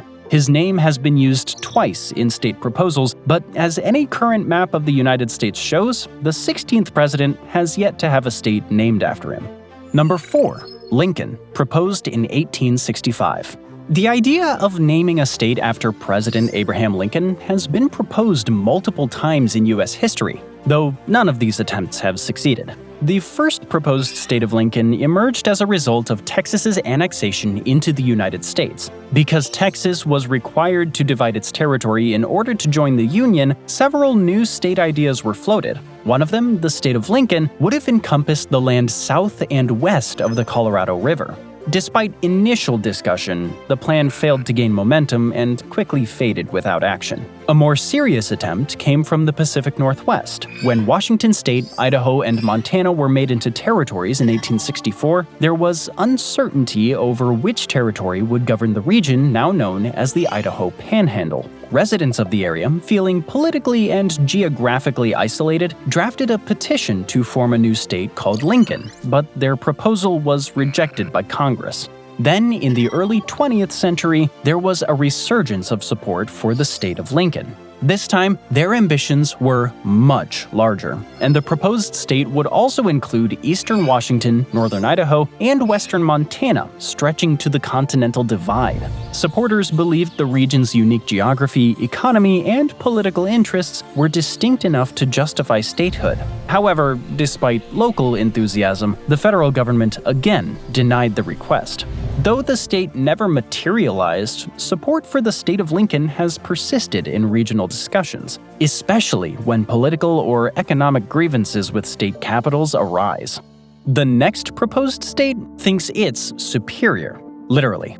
Number 3. Superior. First proposed in 1897. Michigan is unique in that it's divided into two landmasses, by Lake Michigan and Lake Huron. This physical split has fueled repeated suggestions that Michigan should be split into two separate states. The northern section would take on the name Superior, which, depending on how you say it, sounds a little, well, pretentious.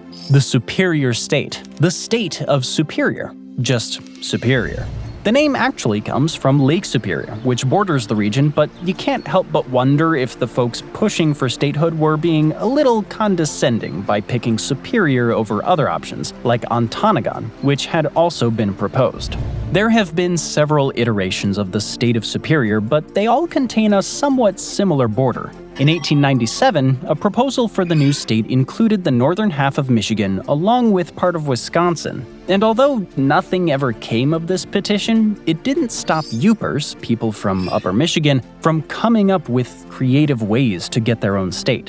In 1959, a Michigander by the name of Ted Albert sued for divorce between the two peninsulas in hope that Superior would become its own state. Obviously, Albert's divorce argument failed to get really any results. In 1962, the Upper Peninsula Independence Association was founded to argue for the state of Superior. The association went as far as to submit a secession bill to the Michigan state legislature with 20,000 signatures attached to the petition. However, in the state of Michigan, 56,000 signatures were needed in order for a ballot referendum to be introduced and voted on.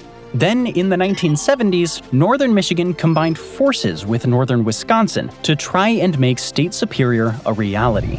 The residents of these regions felt that their taxes were too high as a result of the economic demands the southern parts of each state had compared to their own. Their argument was that the needs of the larger cities and areas of higher population densities were given precedence over their own.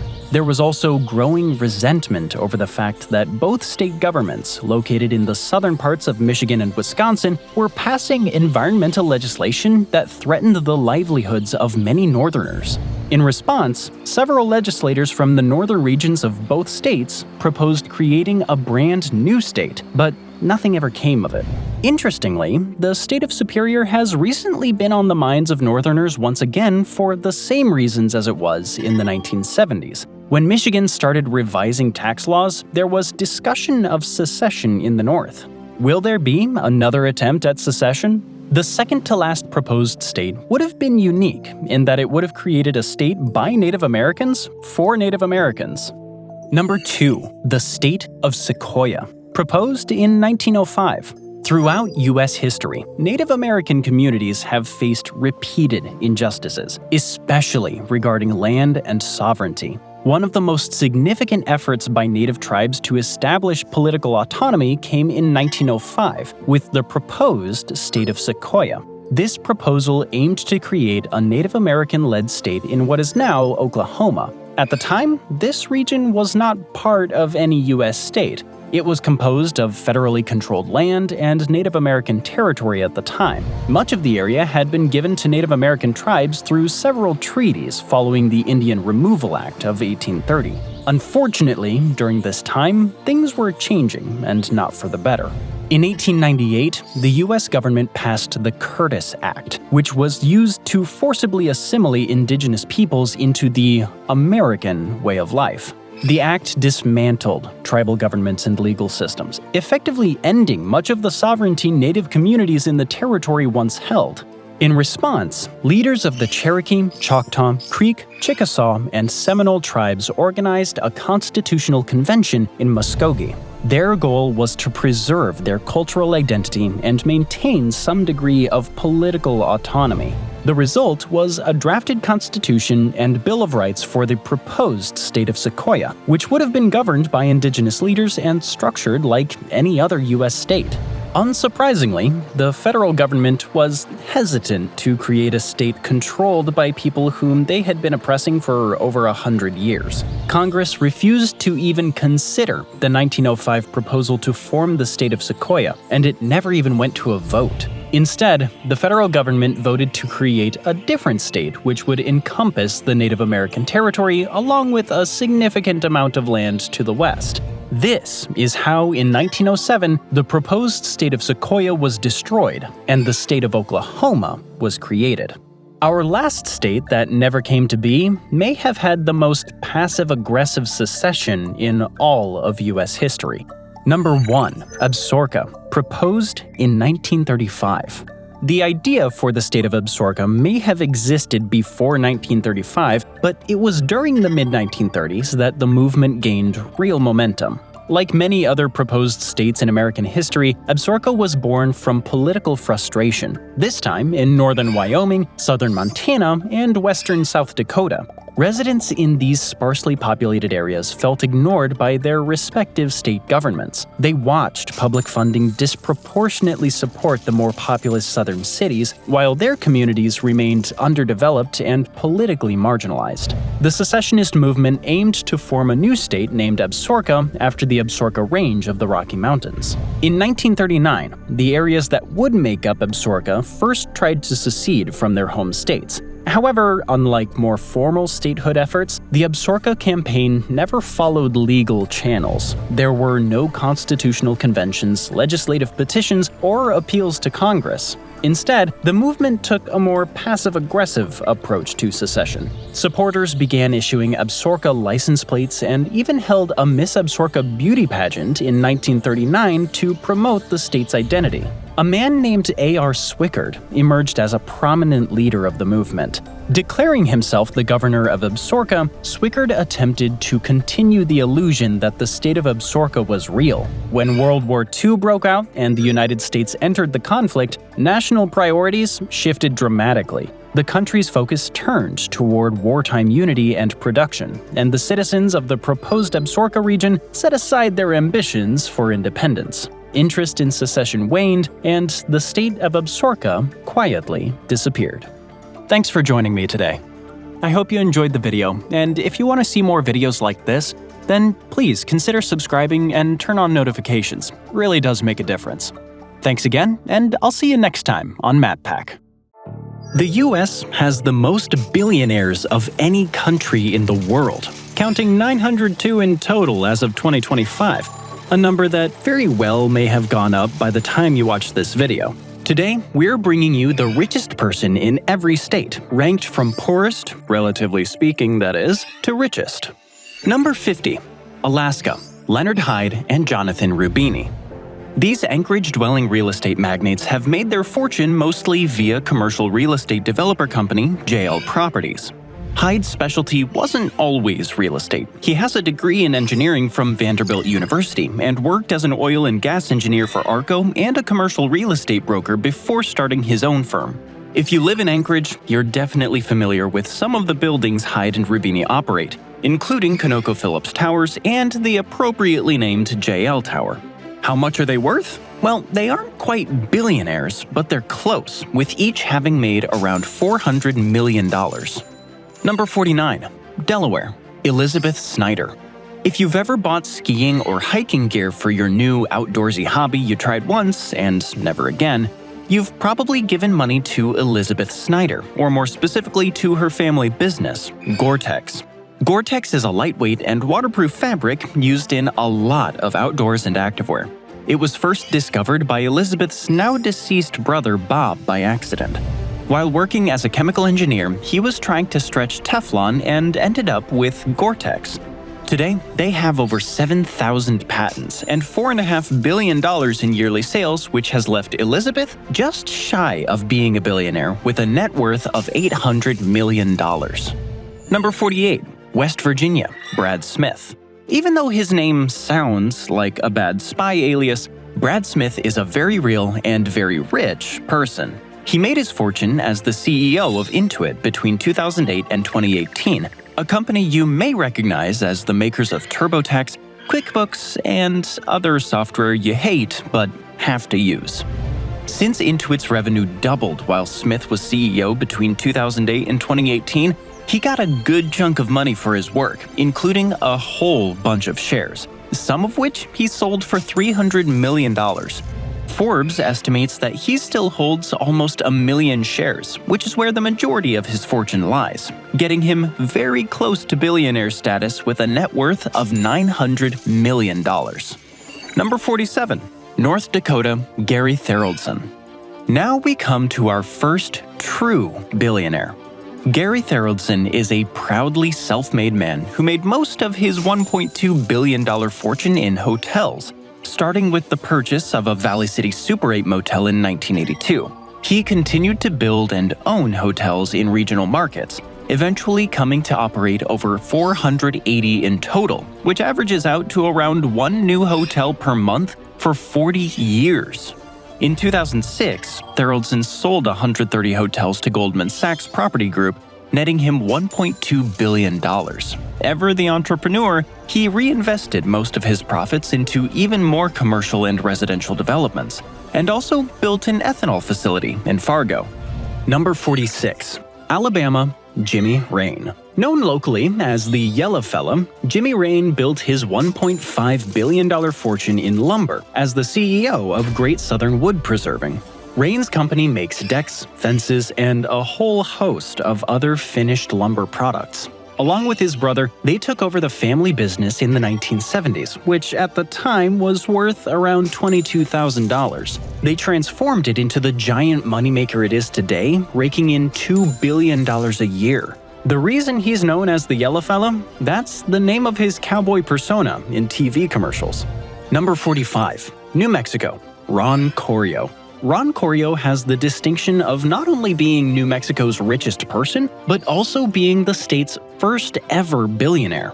He was the CEO of Array Technologies up until 2022, a solar tracking system company he founded in 1989. Because if there's one thing New Mexico has a lot of, it's glaring, endless sunlight. Solar tracking is a technology that pivots solar panels to follow the trajectory of the sun, maximizing the amount of energy they're able to collect and generate. A few months after the company went public, he sold his 38% share for $1.2 billion before tax. Today, Corio is worth $1.7 billion.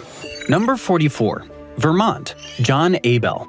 John Abel made his $2 billion fortune in healthcare as co-founder of Boston Scientific. His company, established in 1979, develops medical devices that offer patients less invasive treatments. Abel has also done some noble things with his fortune, donating $130 million throughout his Argosy Foundation to a lot of charitable causes. He also funded an expedition to find his father's final resting place. Abel's father disappeared during World War II while commanding a submarine, which the billionaire finally found in 2007.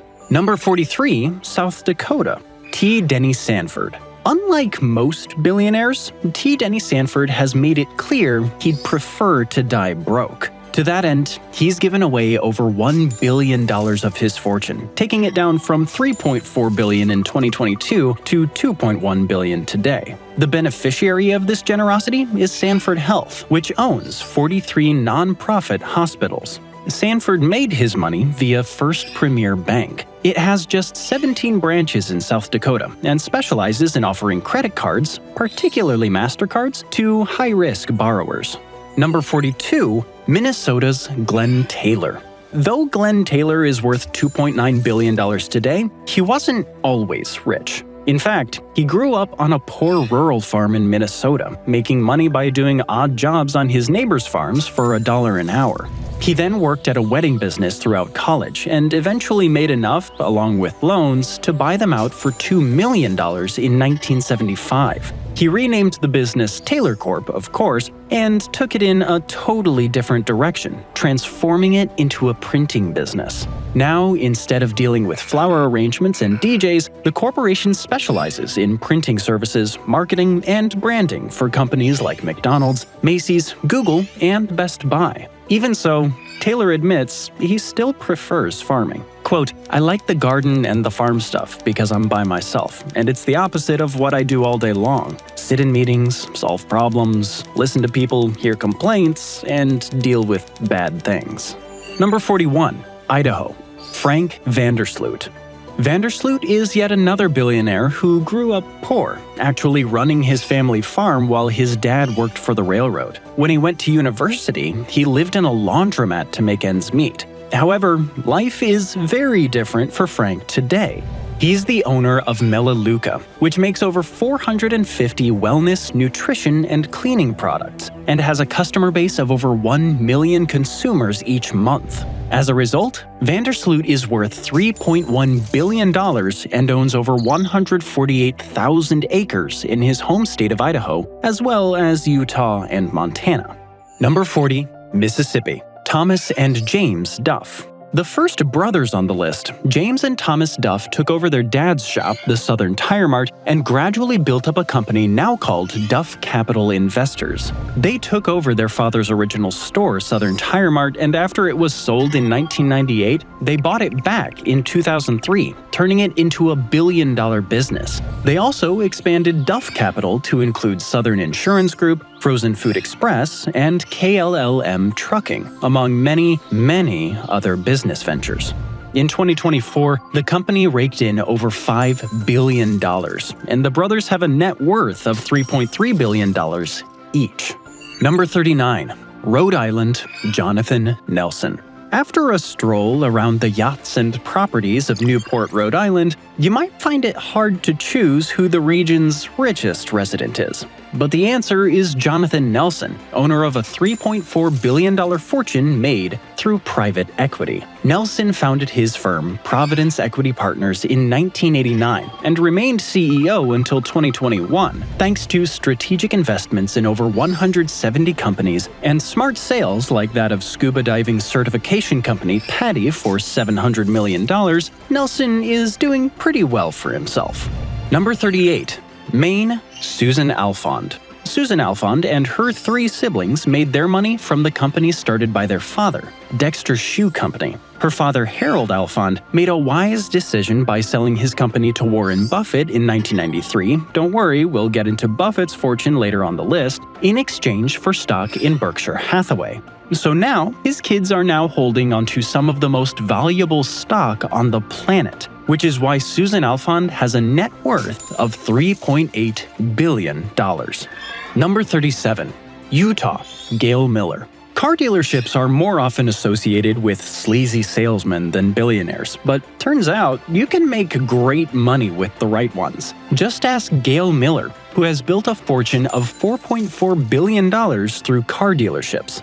Gail and her husband Larry bought a single Toyota dealership and used it to eventually build the 8th largest auto dealer group in the US. For a while, the couple also owned the Utah Jazz basketball team, before selling it to another billionaire in 2020 for $1.66 billion.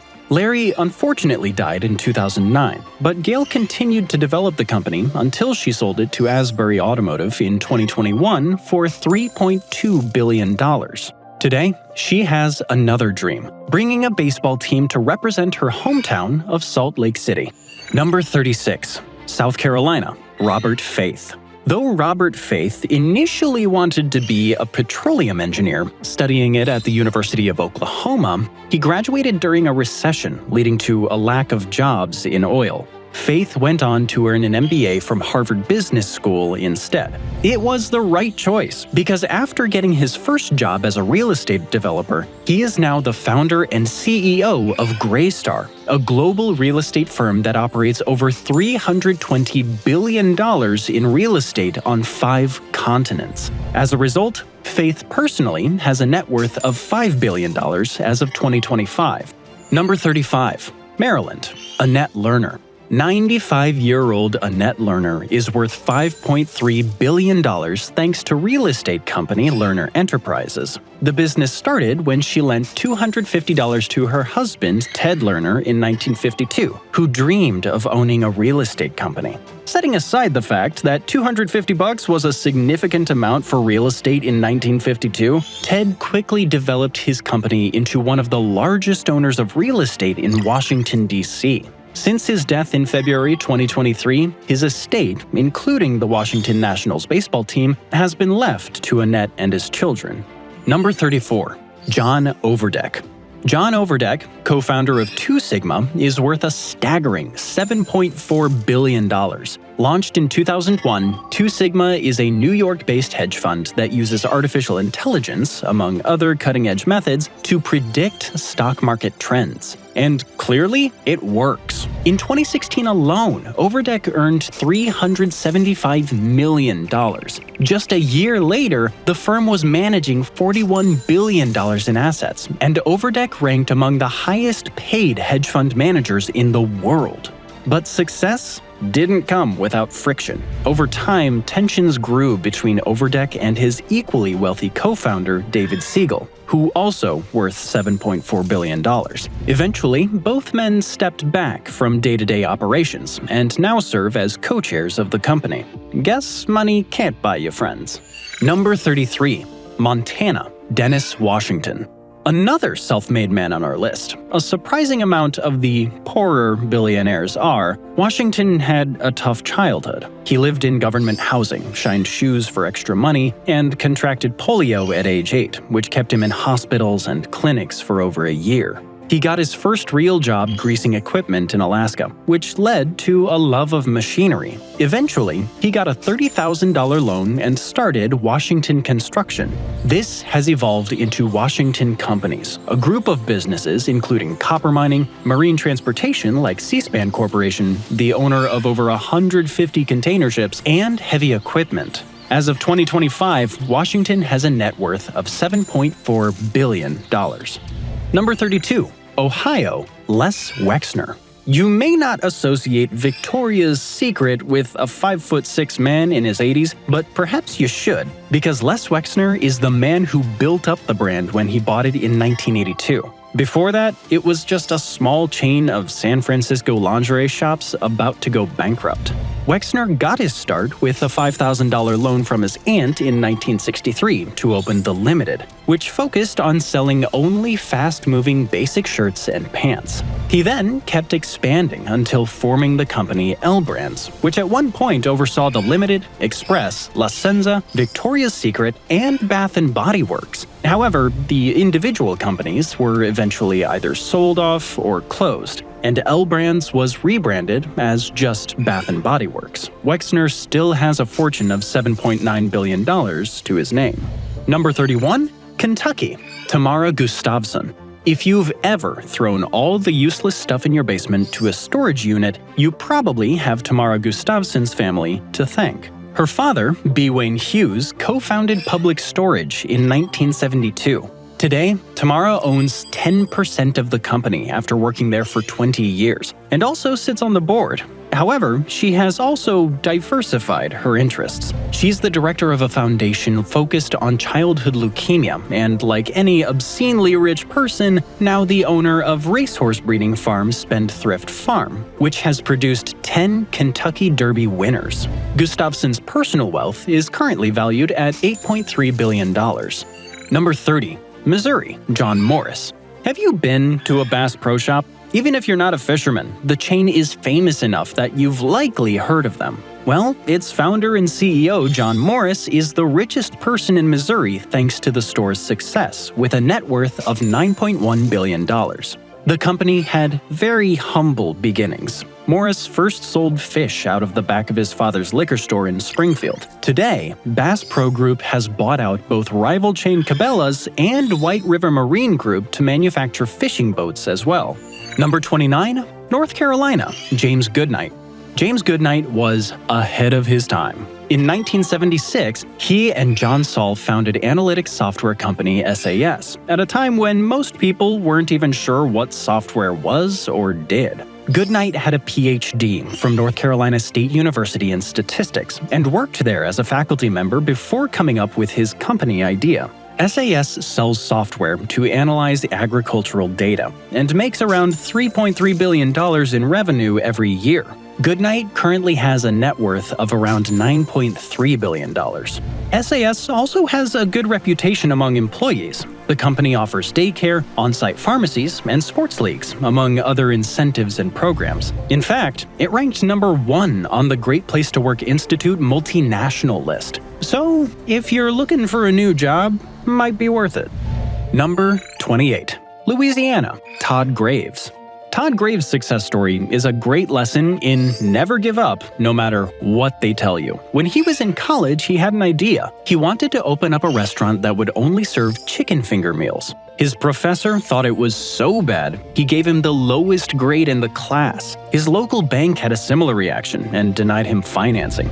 Graves was undeterred. He worked as a boilermaker and salmon fisher, saved up money, and started Raising Cane's in 1996. The company has 800 locations in over 40 states, and Graves' personal net worth is $9.5 billion. We assume banks are much happier to speak with him now. Number 27. New Hampshire, Rick Cohen. You know you're rich when you're the owner of a company that makes $35 billion in yearly revenue, and that's not the biggest source of your wealth. Rick Cohen is the owner of C&S Wholesale Grocers, but most of his family wealth comes from Symbotic, a warehouse automation firm. C&S Wholesale Grocers, founded in 1918 by Cohen's grandfather, and Symbotic came about as a result of the family trying to solve their own warehouse distribution issues. And now, it's the bigger moneymaker. Today, Symbotic is partnered with Walmart and provides it with fully automated distribution centers. Cohen is the CEO and currently worth around $9.7 billion. Number 26. Indiana, Carl Cook. Cook Group, headquartered in Bloomington, Indiana, manufactures medical devices.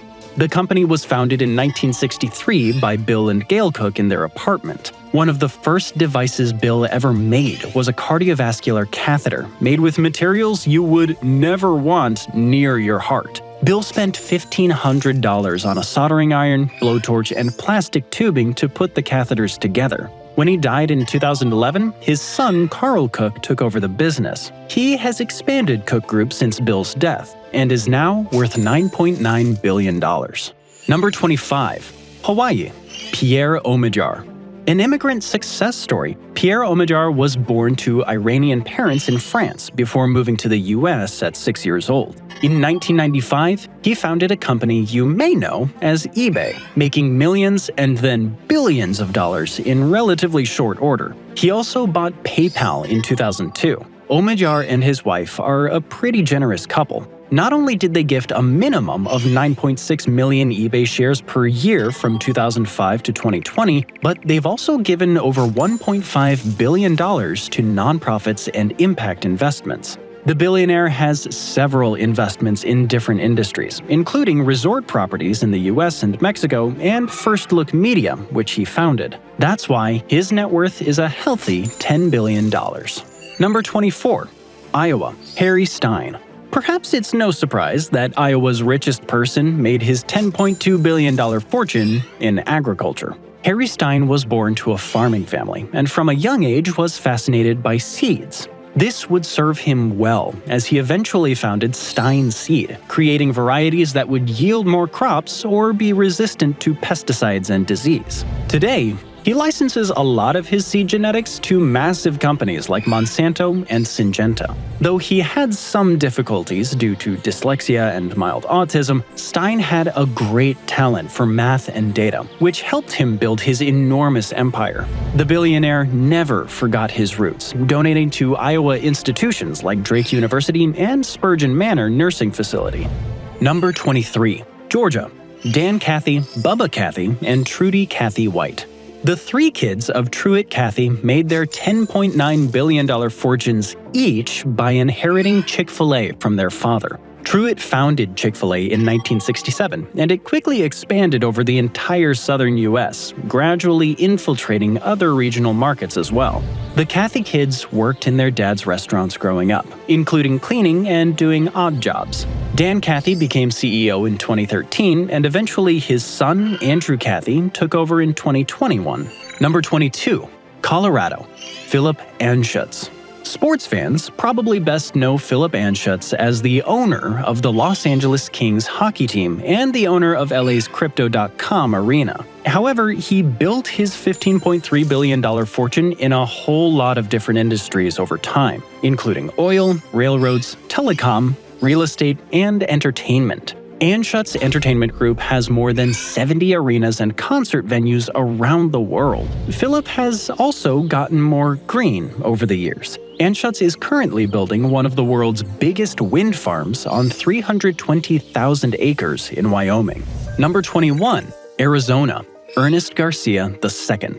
One of the most famous billionaire college dropouts, Ernest Garcia left the University of Arizona to become a stockbroker, and then got involved with real estate development. However, he made most of his fortune as the owner of Drive Time Automotive, the fourth largest used car retailer in the US. He was also one of the biggest shareholders of Carvana, which was actually founded by his son, the unimaginatively named Ernest Garcia III. How much is he worth today? $16.8 billion as of April 2025, a more than doubling of his fortune since the year before. Number 20. Oklahoma. Harold Hamm. Harold Hamm grew up as the 13th child of, well, too many, honestly, in an Oklahoma sharecropping family. He started work at a gas station at age 16 and then started his own trucking company. But being from Oklahoma, he knew the real wealth in the area lay in oil. So, in 1979, he took out a loan and drilled his first well. His company expanded quickly, especially when he was the first person to use fracking practices as an extraction method. Though now controversial, fracking was a completely innovative, transformative process back in the 1990s. As of 2024, Hamm's Today Continental Company produces 400,000 barrels of oil and gas per day, giving Hamm and his family a healthy fortune of $18.5 billion. Number 19. Connecticut. Steve Cohen. Another sports owner billionaire, Steve Cohen is a multi-billionaire that may be more well-known as the owner of the New York Mets, rather than for his actual job. He's now worth $21.3 billion as a result of him managing Point72 Asset Management, a $35 billion hedge fund firm. Before that, he oversaw SAC Capital, though it was one of the most successful hedge funds in the history of the US. However, it shut down in 2013 after insider trading charges, and Cohen paid $1.8 billion in penalties, the largest ever fine for insider trading offenses. Number 18. Wisconsin. John Menard Jr. John Menard Jr. grew up on a Wisconsin farm as one of 8 children, going by this list a pretty surefire way to become a billionaire, and is now worth $21.4 billion thanks to Menards. What is Menards, you ask? If you live in the middle of the US, mostly between Wyoming to West Virginia, you've probably seen it around. Menards is a home improvement store that competes with Home Depot and Lowe's, and has about $13 billion in sales per year. Number 17. Tennessee. Thomas Frist Jr. A former Air Force flight surgeon, Thomas Frist Jr. continued working in the medical field later in life, but with a significantly higher income. Along with his father, he founded Hospital Corporation of America in 1968, which owns over 186 hospitals and 2,400 other healthcare sites in the US and the UK. His idea was to apply economies of scale to hospitals to develop better and more affordable healthcare. If one company owned multiple hospitals, they could get better deals on equipment and supplies. Worth $27.1 billion, Frist Jr. is a big philanthropist, contributing money to his alma mater, Vanderbilt University, as well as Princeton, Washington, and various high schools. Number 16. Michigan. Daniel Gilbert. Daniel Gilbert co-founded the mortgage lending company that would make him rich by selling pizzas in college, earning the whole $5,000 needed to start a business back then. Today, the business, known as Quicken Loans, has given him a net worth of $27.3 billion. Gilbert took the money and purchased the Cleveland Cavaliers basketball team, also investing $5.6 billion in downtown Detroit to purchase and fix up decaying buildings in his home state. Number 15. Nevada. Miriam Adelson. To no one's surprise, the richest woman and person in the state of Nevada made her fortune in casinos. Sheldon Adelson's widow, Miriam Adelson, is currently worth $27.6 billion. Adelson was the CEO of Las Vegas Sands, which also has casinos in Singapore, Macau, and other international destinations. Miriam also has a majority stake in the Dallas Mavericks. However, she started life in a totally unrelated field, as a trained physician specializing in addiction issues. That's perhaps why she and her husband founded the Sheldon G. Adelson Research Clinic in Las Vegas for opioid treatment. Number 14. Massachusetts. Abigail Johnson.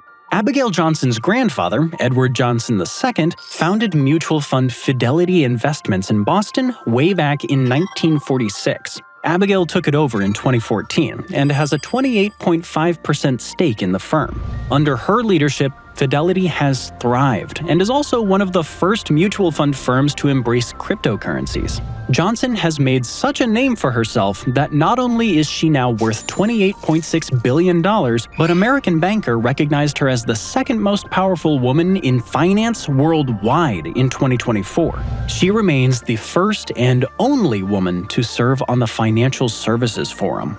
Number 13, Oregon, Phil Knight. Sports apparel giant Nike was founded by former University of Oregon track star Phil Knight. In 1964, Knight teamed up with his coach, Bill Bowerman, to start a company named Blue Ribbon Sports. They just did it with a $500 investment each. The company would eventually become Nike. Phil Knight retired as Nike chairman in 2016, but he and his wife still have 20% of the company, which made $51 billion as of 2024. That makes Knight's current net worth $28.8 billion. However, the couple is as generous as they are rich. They've given almost $4 billion to charity through the Knight Foundation. Number 12. Illinois with Lucas Walton. The first of two Waltons on this list, Lucas Walton made his fortune, $35.3 billion as of 2025 to be exact, by being an heir to the Walmart empire. His grandfather, Sam Walton, founded Walmart on July 2, 1962, in Rogers, Arkansas. After Lucas's father died in a plane crash in 2005, he inherited 1/3 of his father's estate, which included stakes in Walmart and $26 billion in assets. Lucas decided to use his funds to found a company called Builder's Vision, which has given over $3 billion to organizations and innovators focused on sustainability and building a better future. Number 11. Wyoming.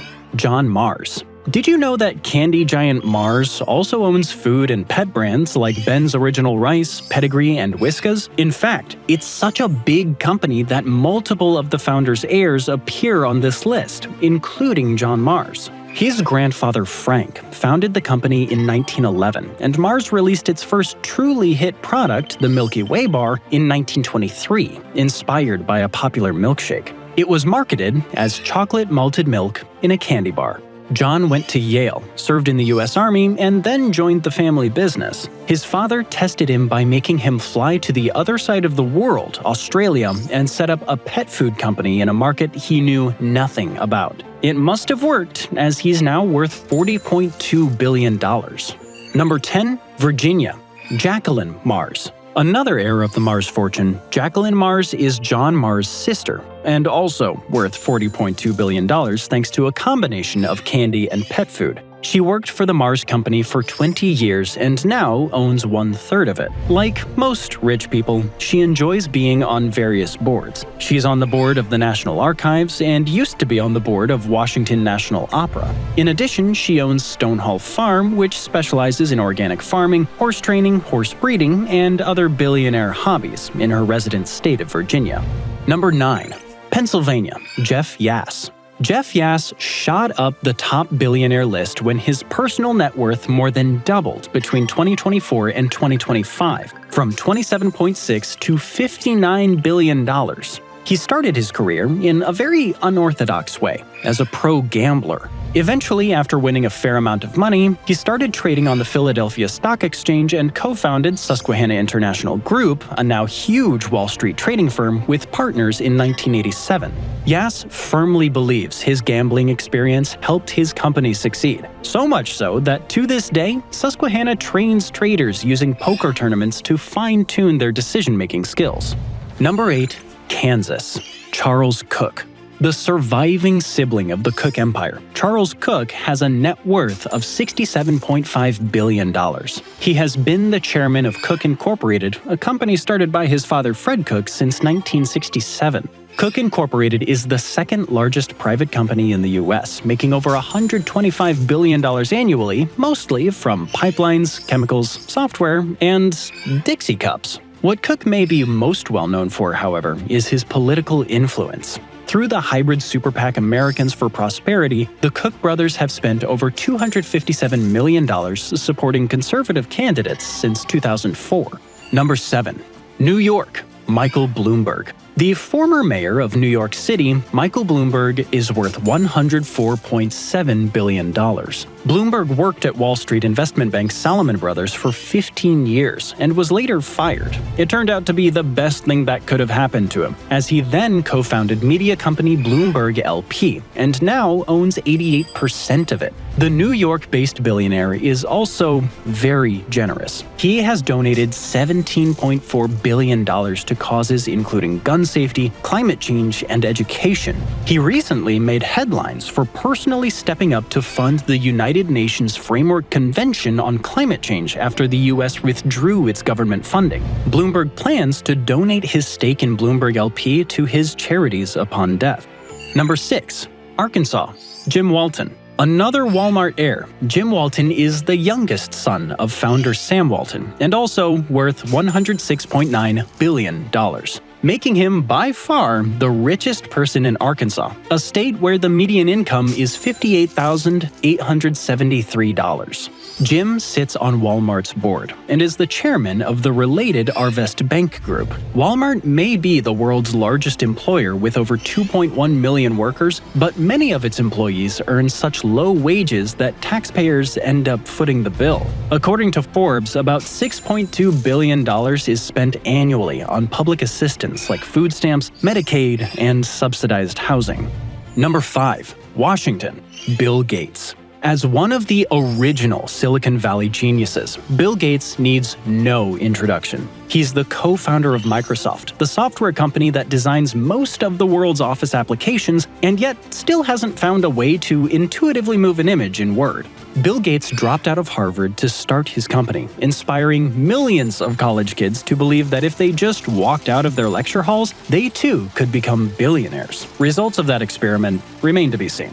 Today, Gates has less than 1% stake in Microsoft after donating most of his shares to his philanthropic organization, the Gates Foundation, to the tune of $59 billion. However, he still has a $106.3 billion fortune to his name.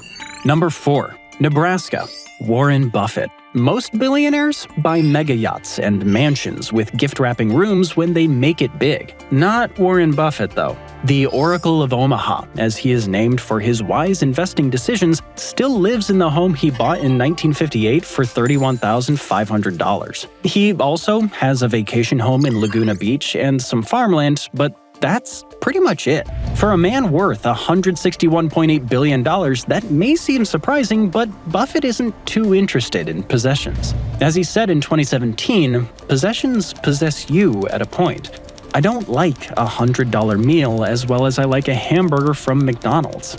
That's just the way I'm put together. Buffett bought his first stock at age 11, which we're not sure is even legal, and started filing taxes at 13. Meanwhile, most of us still need QuickBooks, an accountant, and a stern letter from the IRS to correctly file our taxes today. Buffett is also very charitable, having given over $62 billion through his Kids Foundation and the Gates Foundation. Number 3. California. Mark Zuckerberg. Mark Zuckerberg, known as the head of Meta, is the richest person in California, a state teeming with rich people thanks to his $202.6 billion fortune. Zuckerberg started Facebook at 19 years old in 2004. He took the company public in 2012 and then changed its brand to Meta when he tried introducing the metaverse to the world as the future of technology. Unfortunately, the world mostly responded with a collective shrug and continued going about its business. However, Zuckerberg is still insanely wealthy, and he and his wife Priscilla pledged $3 billion to try and end or cure all diseases by 2100. Number 2. Florida. Jeff Bezos. Yet another man who needs no introduction. Jeff Bezos founded Amazon in 1994. He now owns just under 10% of it. He also made wise investments, like becoming an angel investor to Google in 1998. Thanks to those business and investment decisions, Bezos now has a net worth of $207.7 billion. He's also one of the many billionaires obsessed with space travel, as he founded Blue Origin, a rocket-producing company, and went up to space himself in July of 2021. Number 1. Texas. Elon Musk. It's hard to keep track of Elon Musk's wealth, as it went up from $195 billion in mid-2024 to $380.9 billion today, making him not only the richest man in Texas, but the richest man in the world. Musk is the owner of Tesla, one of the first popular electric vehicle companies, SpaceX, The Boring Company, which constructs tunnels, Neuralink, which is trying to implant chips into people, and X, or as most people still refer to it today, Twitter. The X name is actually a nod to one of Musk's first companies, as when he co-founded PayPal it was originally called X.com. But Musk's first ever success was Zip2, a software company that created online city guides at the dawn of the internet, and eventually sold to Compaq for $307 million. In 2025, Musk has taken a prominent position in US politics as the head of Doge, indirectly causing big fluctuations in his wealth. So it's entirely possible by the time you view this video, his exact net worth will be very different. Thanks for joining me today. I hope you enjoyed the video, and if you want to see more videos like this, then please consider subscribing and turn on notifications. Really does make a difference. Thanks again, and I'll see you next time on MatPack. Mexico's cartel crisis is not just a crime problem. It's a national security disaster. As of 2024, cartels effectively control 30 to 40% of Mexico's territory, with some regions operating completely outside the government's influence. And the violence is staggering. Over 30,000 murders per year since 2017, and over 110,000 people officially reported as missing. Many more are likely to be buried in mass graves. Drug trafficking, human smuggling, extortion, and cartel wars have turned Mexico into one of the most dangerous countries in the world. But how did we get here? And what does the future hold? In the 1980s and 1990s, the drug trade in the Americas was dominated by Colombian cartels, especially the Medellin and Cali cartels. These organizations were masters at producing and trafficking cocaine, smuggling it into the United States via Caribbean routes. But then, everything started to change. In 1993, the death of Pablo Escobar marked a significant blow to the Medellin cartel, and U.S. law enforcement increasingly pressured drug traffickers with naval patrols. As it became harder to move cocaine through the Caribbean, Colombian cartels sought new ways to move their product, and Mexico's land routes became the new pathway. Initially, Mexican cartels were just transporters, but as they handled more of the cocaine, they started to take control of the entire operation, from production to distribution. This shift in power marked the beginning of Mexico's rise as the dominant player in the drug trade. By the late 1990s and early 2000s, Mexican cartels were no longer just middlemen. They had grown into global criminal empires, controlling not just drug trafficking, but also human smuggling, extortion, and arms dealing. One of the biggest names in this new era of Mexican cartels is the Sinaloa cartel, which was led by the notorious Joaquin El Chapo Guzman. Under his leadership, Sinaloa became the world's most powerful drug trafficking organization. It wasn't just about cocaine anymore. Sinaloa specialized in heroin, methamphetamine, and fentanyl, with operations spanning over 40 countries. Even though El Chapo was caught and sent to the US, his cartel is still a major force, thanks in part to his sons, who are continuing the family business. Sinaloa has been crucial in flooding the U.S. with fentanyl, a synthetic opioid which is 50 times stronger than heroin. Their extensive use of tunnels under the U.S.-Mexico border, their influence over law enforcement, and their ability to adapt have kept them at the top of the game.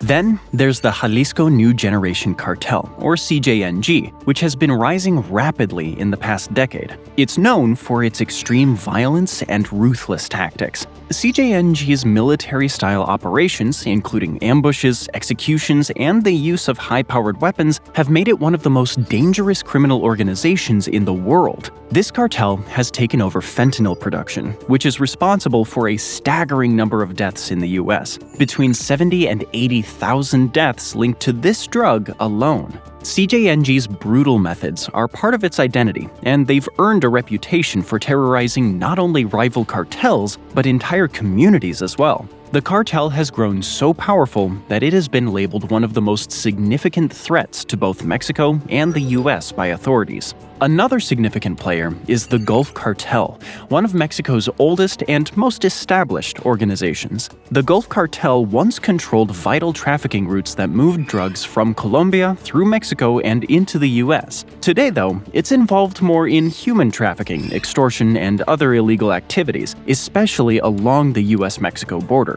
While it has lost much of its former power to newer and more violent cartels like the CJNG and Sinaloa, the Gulf Cartel remains a force to be reckoned with. Internal rifts and law enforcement pressure have forced the Gulf Cartel to change tactics, but it still holds significant sway in certain regions. Then there's Los Zetas, originally created as the Gulf Cartel's military wing.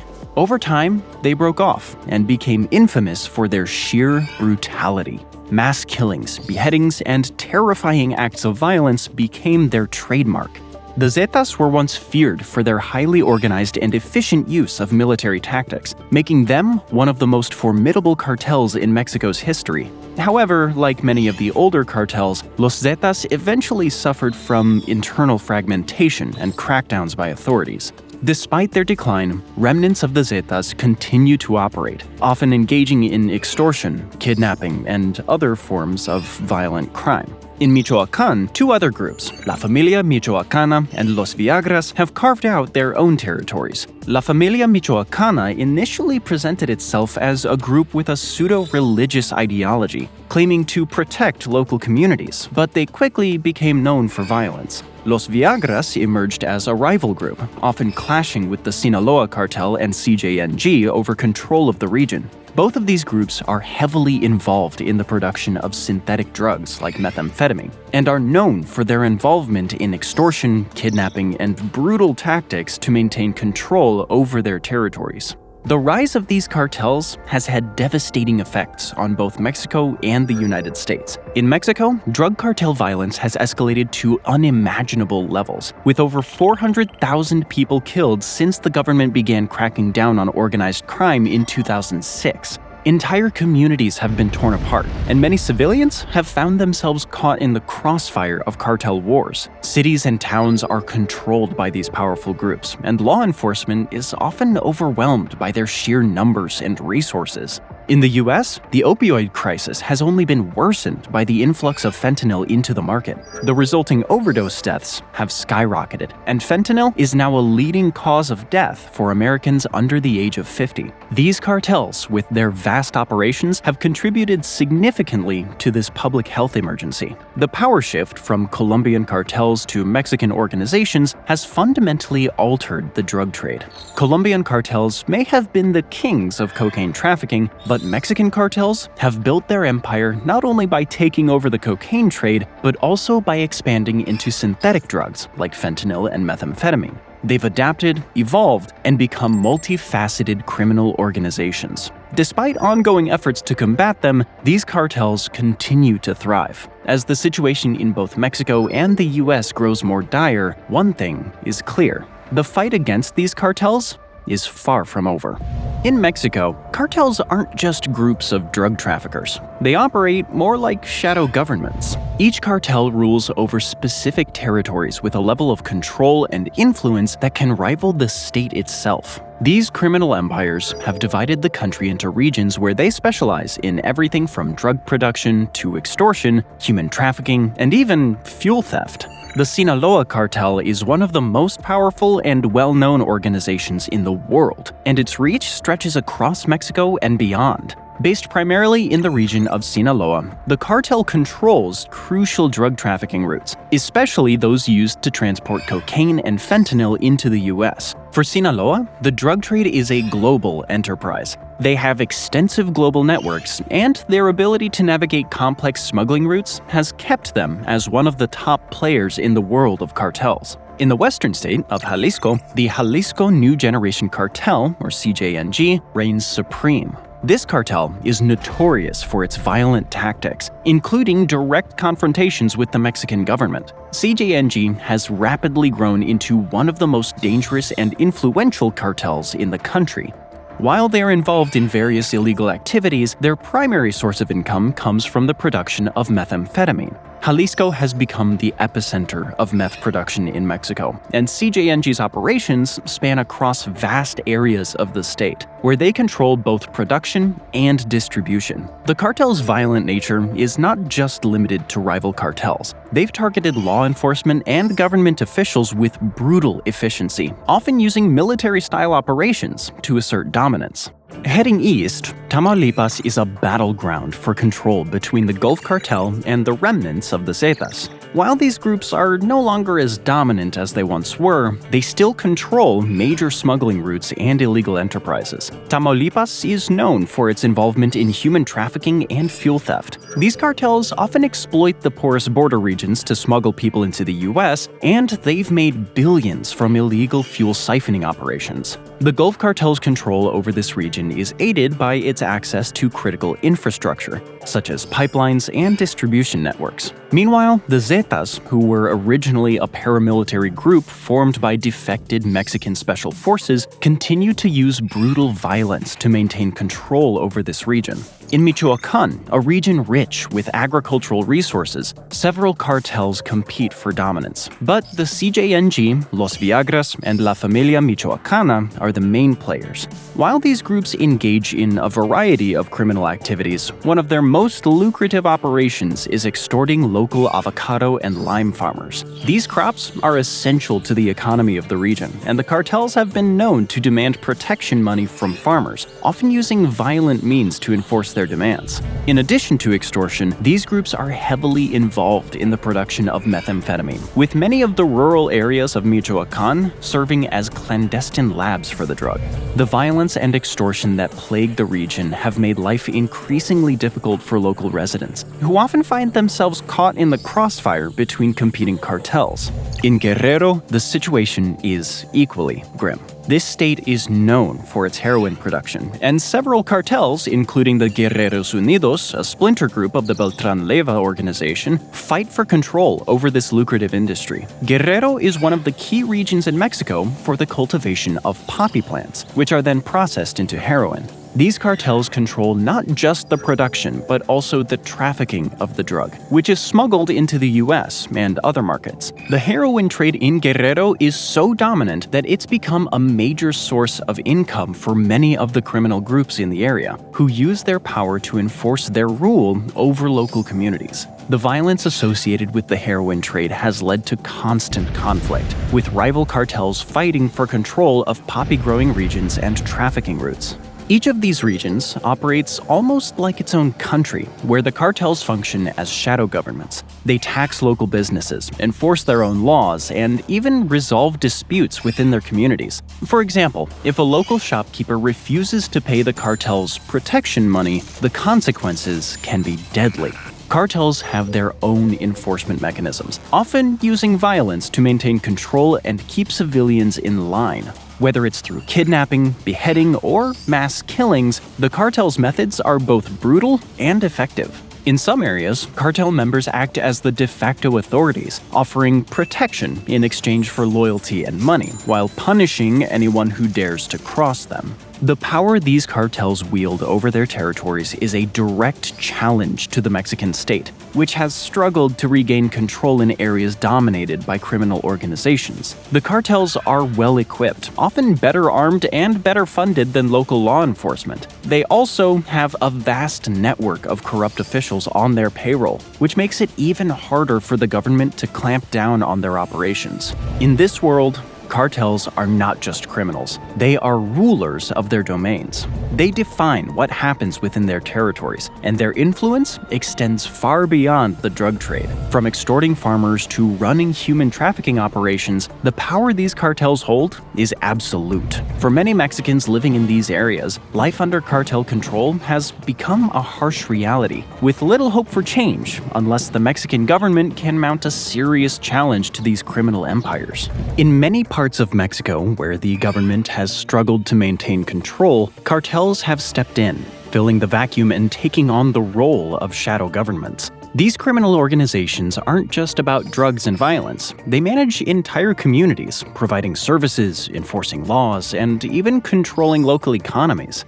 However, while it might seem like cartels are stepping up where the state has failed, life under their rule is far from benevolent. It is a nightmare of fear, coercion, and brutality. One of the most insidious ways cartels maintain control is through extortion, demanding piso, or protection money, from anyone trying to operate a business. This practice isn't just limited to major corporations. Street vendors, small farmers, and even local shops are forced to pay up. In the state of Michoacán, for example, the avocado farmers must hand over up to $1,000 per hectare each year. If they fail to comply, the consequences can be fatal. The cartels have a simple yet brutal message: pay the tax or face retribution. In regions where these cartels have established dominance, many residents are left with little choice but to comply with the cartel's demands for fear of their lives or their family's safety. However, it's not all just extortion and intimidation. Cartels, particularly the powerful ones like the Sinaloa cartel and the CJNG, know that winning over local populations is key to maintaining their grip on power. So, to do so, they sometimes take on the role of benefactors, funding social services in an effort to secure loyalty and solidify their hold. During the COVID-19 pandemic, for example, both the CJNG and the Sinaloa cartel distributed aid packages to struggling communities, providing food and supplies to those in desperate need. At first glance, it might appear that these cartels are acting out of kindness or civic duty, but this benevolence is strategic. The goal is to buy loyalty and, more importantly, ensure that the people in these areas see the cartels as protectors, not just criminals. This tactic builds a kind of dependency, where the local population feels they owe their survival to the cartels, making them less likely to resist or challenge their authority. But for those who don't comply with cartel rule, the punishment can be swift and horrific. Cartels enforce their authority with ruthless brutality, using public executions and gruesome displays of violence to send messages to anyone thinking about stepping out of line.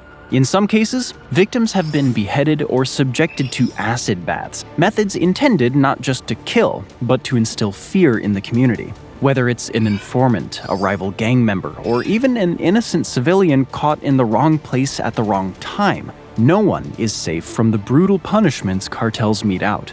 The violence is often public, meant to send a chilling message that any attempt to defy the cartel's laws will be met with the same fate. Perhaps one of the most chilling aspects of cartel control is their ability to recruit children into their armies. In some regions, children as young as 10 are forcibly recruited, trained to serve as foot soldiers in the cartel's operations. These young recruits are often coerced or threatened into joining, and those who refuse are subjected to horrendous consequences. Torture or death is a common punishment for those who try to escape or resist cartel influence. For these children, the choice is simple: join the cartel or face a gruesome fate. Many are forced into violent activities, such as running drugs, carrying out hits, or working as lookouts. The cartels prey on vulnerable youth, offering them protection and a sense of belonging while at the same time turning them into instruments of violence and terror. Under cartel rule, life becomes a daily struggle for survival. People who live in these territories often face an impossible choice: comply or be punished. The cartels, in many ways, create a system where they are both the oppressors and the providers, making it nearly impossible for residents to break free from their control. The fear of violence, the threat of death, and the constant extortion leave people with little hope of escape. The government's inability or unwillingness to challenge these cartels only strengthens their grip on power, and the cycle of violence continues unabated. Mexican cartels have evolved far beyond the stereotypical image of street gangs. They now operate as powerful paramilitary forces, complete with armored convoys, drones, and rocket launchers. These organizations are no longer just trafficking drugs. They're waging full-scale wars, often leaving destruction and chaos in their wake. One of the bloodiest and most dangerous rivalries today is the ongoing conflict between the CJNG and the Sinaloa cartel. A battle that has torn through entire regions, leaving countless lives lost. Thousands die every year as these two cartels vie for dominance in the drug trade, territory, and influence. While the battle rages on across the country, states like Michoacán and Zacatecas have become ground zero for cartel violence. Entire towns and villages have been depopulated as families flee in fear of being caught in the crossfire between warring cartels. The violence is often indiscriminate, targeting anyone and everyone who stands in the way of these criminal empires. Innocent civilians, police officers, and even local politicians are frequently caught in the escalating violence, making it clear that the cartels no longer just control illegal trade, they control entire communities. What makes this war so deadly is the military-grade tactics both cartels now employ. Gone are the days when cartels relied solely on street-level operations or corrupt officials to carry out their work. These cartels have become sophisticated and heavily armed, adopting the same kinds of weapons and strategies you'd expect from a national army. One of the most terrifying elements of cartel warfare is the use of armored vehicles, known in English as narco-tanks or monstruos in Spanish. These are homemade tanks, trucks that have been reinforced with thick layers of steel, often outfitted with machine guns and, in some cases, rocket-propelled grenades. These vehicles make it possible for cartels to storm towns, ambush rivals, and resist military or police intervention with ease.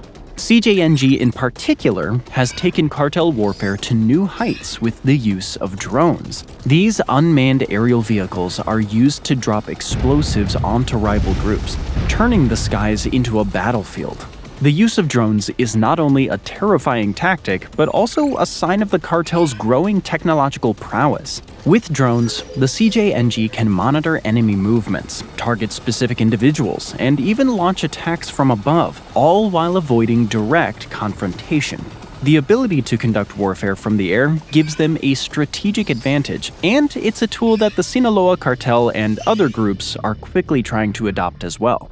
The introduction of drones into the cartel war highlights just how far these organizations have come in their evolution from simple drug runners to full-fledged militarized forces. Cartels now have access to military-grade weaponry, advanced technology, and a growing number of recruits eager to join the fight. These recruits are often drawn into cartel armies with the promise of money, power, and protection. In areas where the government has little to no presence, the cartels become the de facto authorities, offering a sense of control and structure in an otherwise chaotic world. But this power comes at a steep price, with those who refuse to cooperate often subjected to brutal punishment or death. In the midst of this war, the lines between criminal gangs and legitimate military forces blur. Cartels operate as if they're armies of their own, with their own codes of conduct, rankings, and strategic operations. They build alliances with other cartels, wage territorial battles, and use their influence to sway local governments and law enforcement. For the people living in these areas, the government's inability to maintain order only strengthens the cartel's hold. In some ways, the cartels are beginning to mirror the military forces of a rogue state. They have the manpower, the weaponry, and the will to fight against any opposition, including the Mexican government. As the CJNG and Sinaloa cartel continue to grow in power and influence, it's clear that their war is far from over. Their ability to terrorize entire regions and destabilize the country presents a formidable challenge for Mexico, which struggles to contain this growing paramilitary threat. The consequences of this cartel war are far-reaching. While the cartels continue to expand their power and influence, entire communities suffer. In the battle for control over Mexico's criminal empires, the stakes are high, and the war is only getting fiercer. Mexico's battle with powerful drug cartels has been raging for decades, yet the country seems stuck in a never-ending cycle of violence and corruption. Despite numerous efforts from the government and international partners, these criminal organizations continue to grow stronger, leaving communities in terror. The question on everyone's mind is, why hasn't the government been able to stop them? The answer lies in a combination of systematic corruption, failed strategies, and external forces that contribute to the cartel's unchecked power. One of the most significant hurdles in combating cartels is the deep-rooted corruption within Mexican law enforcement. A report from 2020 revealed that over 60% of local police forces are infiltrated by cartel members. In some smaller towns, the situation is even worse. Entire police departments have been compromised, with officers resigning out of fear of cartel retribution or being paid off to turn a blind eye. This means that in many cases, the people who are supposed to protect and serve are working directly for the very organizations terrorizing the population. Cartels have used bribery and intimidation to ensure the loyalty of local police and military forces, making it difficult to build an effective resistance. Even when authorities attempt to take action against cartel members, these infiltrations often result in leaks or sabotage. Without a trustworthy law enforcement system, fighting cartels becomes like trying to fight a fire while the fire department is on the other side of the flames. The Mexican government has long relied on a strategy known as the kingpin strategy, which involves arresting or killing the leaders of cartels. The theory is that by removing a cartel's head, the organization will crumble. This strategy has led to the capture or death of notorious cartel leaders like Joaquin El Chapo Guzman, but the results have been far from successful. In fact, the opposite has happened. Cartel violence has escalated, and the power vacuum left by these leaders has allowed for fierce infighting between factions. When leaders like El Chapo are removed, other cartel members scramble to claim their spot at the top. This infighting often results in brutal turf wars, increasing the bloodshed and destabilizing entire regions. It's become clear that the removal of individual leaders doesn't address the root cause of cartel power. It only disrupts the status quo temporarily while allowing new, equally dangerous figures to rise. The kingpin strategy may make for a dramatic headline, but it hasn't been a sustainable solution for halting the cartels. The United States has spent billions of dollars trying to curb the flow of illegal drugs like cocaine and fentanyl from Mexico. Despite these efforts, fentanyl production in Mexico continues to skyrocket, and cartels have adapted quickly to shifting drug trends. In 2023, the U.S. Drug Enforcement Administration, or DEA, seized over 379 million deadly doses of fentanyl. Yet, the demand for the drug remains high, and the cartels continue to operate with impunity. The DEA's efforts have been focused on cutting off drug shipments at the border and dismantling cartel operations, but these measurements often feel like putting a band-aid on a much larger problem. While billions are funneled into these initiatives, the cartels remain one step ahead, finding new ways to produce and smuggle drugs into the U.S. The cyclical nature of the drug trade makes it difficult to break the supply chain. New players quickly step in to replace the old ones, and the violence continues to escalate. The human cost of Mexico's drug war is staggering. Over 500 mass graves have been discovered across the country, offering a chilling reminder of the brutality with which cartels deal with those who cross them. The violence has also taken a toll on journalists.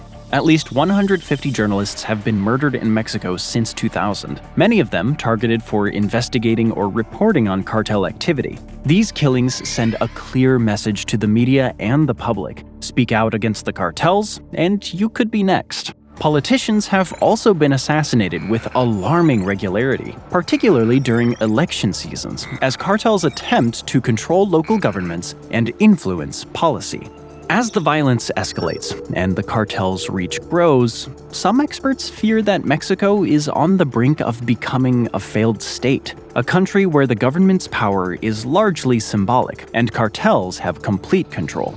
If the current trend continues, cartels could take full control of key industries, such as drug production, human trafficking, and even legal enterprises. They could eventually have a stranglehold on politics, dictating who gets elected and controlling policy decisions at every level of government. The possibility of a narco-state is a terrifying one, but it's not out of the realm of possibility. Mexico's government is struggling to keep up with the scale and complexity of the cartels, and the influence of organized crime has become deeply embedded in society. This situation has left many wondering whether the country can ever reclaim its sovereignty or if the cartels will become the true power brokers in Mexico. So, what can be done to stop the cartels and reclaim control? Some experts argue that Mexico's focus should shift to eradicating corruption within law enforcement. Without cleaning up the police force and ensuring that cartel members can't infiltrate key institutions, any anti-cartel strategy is doomed to fail. Efforts to eliminate cartel influence within government and security agencies are critical to dismantling the cartel's infrastructure. Others argue that legalizing drugs could reduce cartel profits by eliminating the illicit market. While this approach remains controversial, some believe that by decriminalizing drugs like fentanyl, governments could deprive cartels of their primary revenue stream, ultimately weakening their power. Another proposed solution is increased U.S. military involvement. Some politicians suggest labeling cartels as terrorist organizations, allowing for direct military action against them. While this would escalate the conflict and further involve the U.S. in Mexico's affairs, it could also provide the Mexican government with additional resources and support in the fight against the cartels. Mexico's cartel crisis is one of the world's worst security disasters. With cartels controlling vast territories, running parallel governments, and committing mass murder, the country is at a crossroads. Without decisive action, Mexico risks descending further into lawlessness, with the possibility of an entire narco-state emerging in the near future. Regardless, the question remains: can Mexico reclaim its land, or has the cartel empire already won? Thanks for joining me today. I hope you enjoyed the video, and if you want to see more videos like this, then please consider subscribing and turn on notifications. Really does make a difference. Thanks again, and I'll see you next time on MatPack.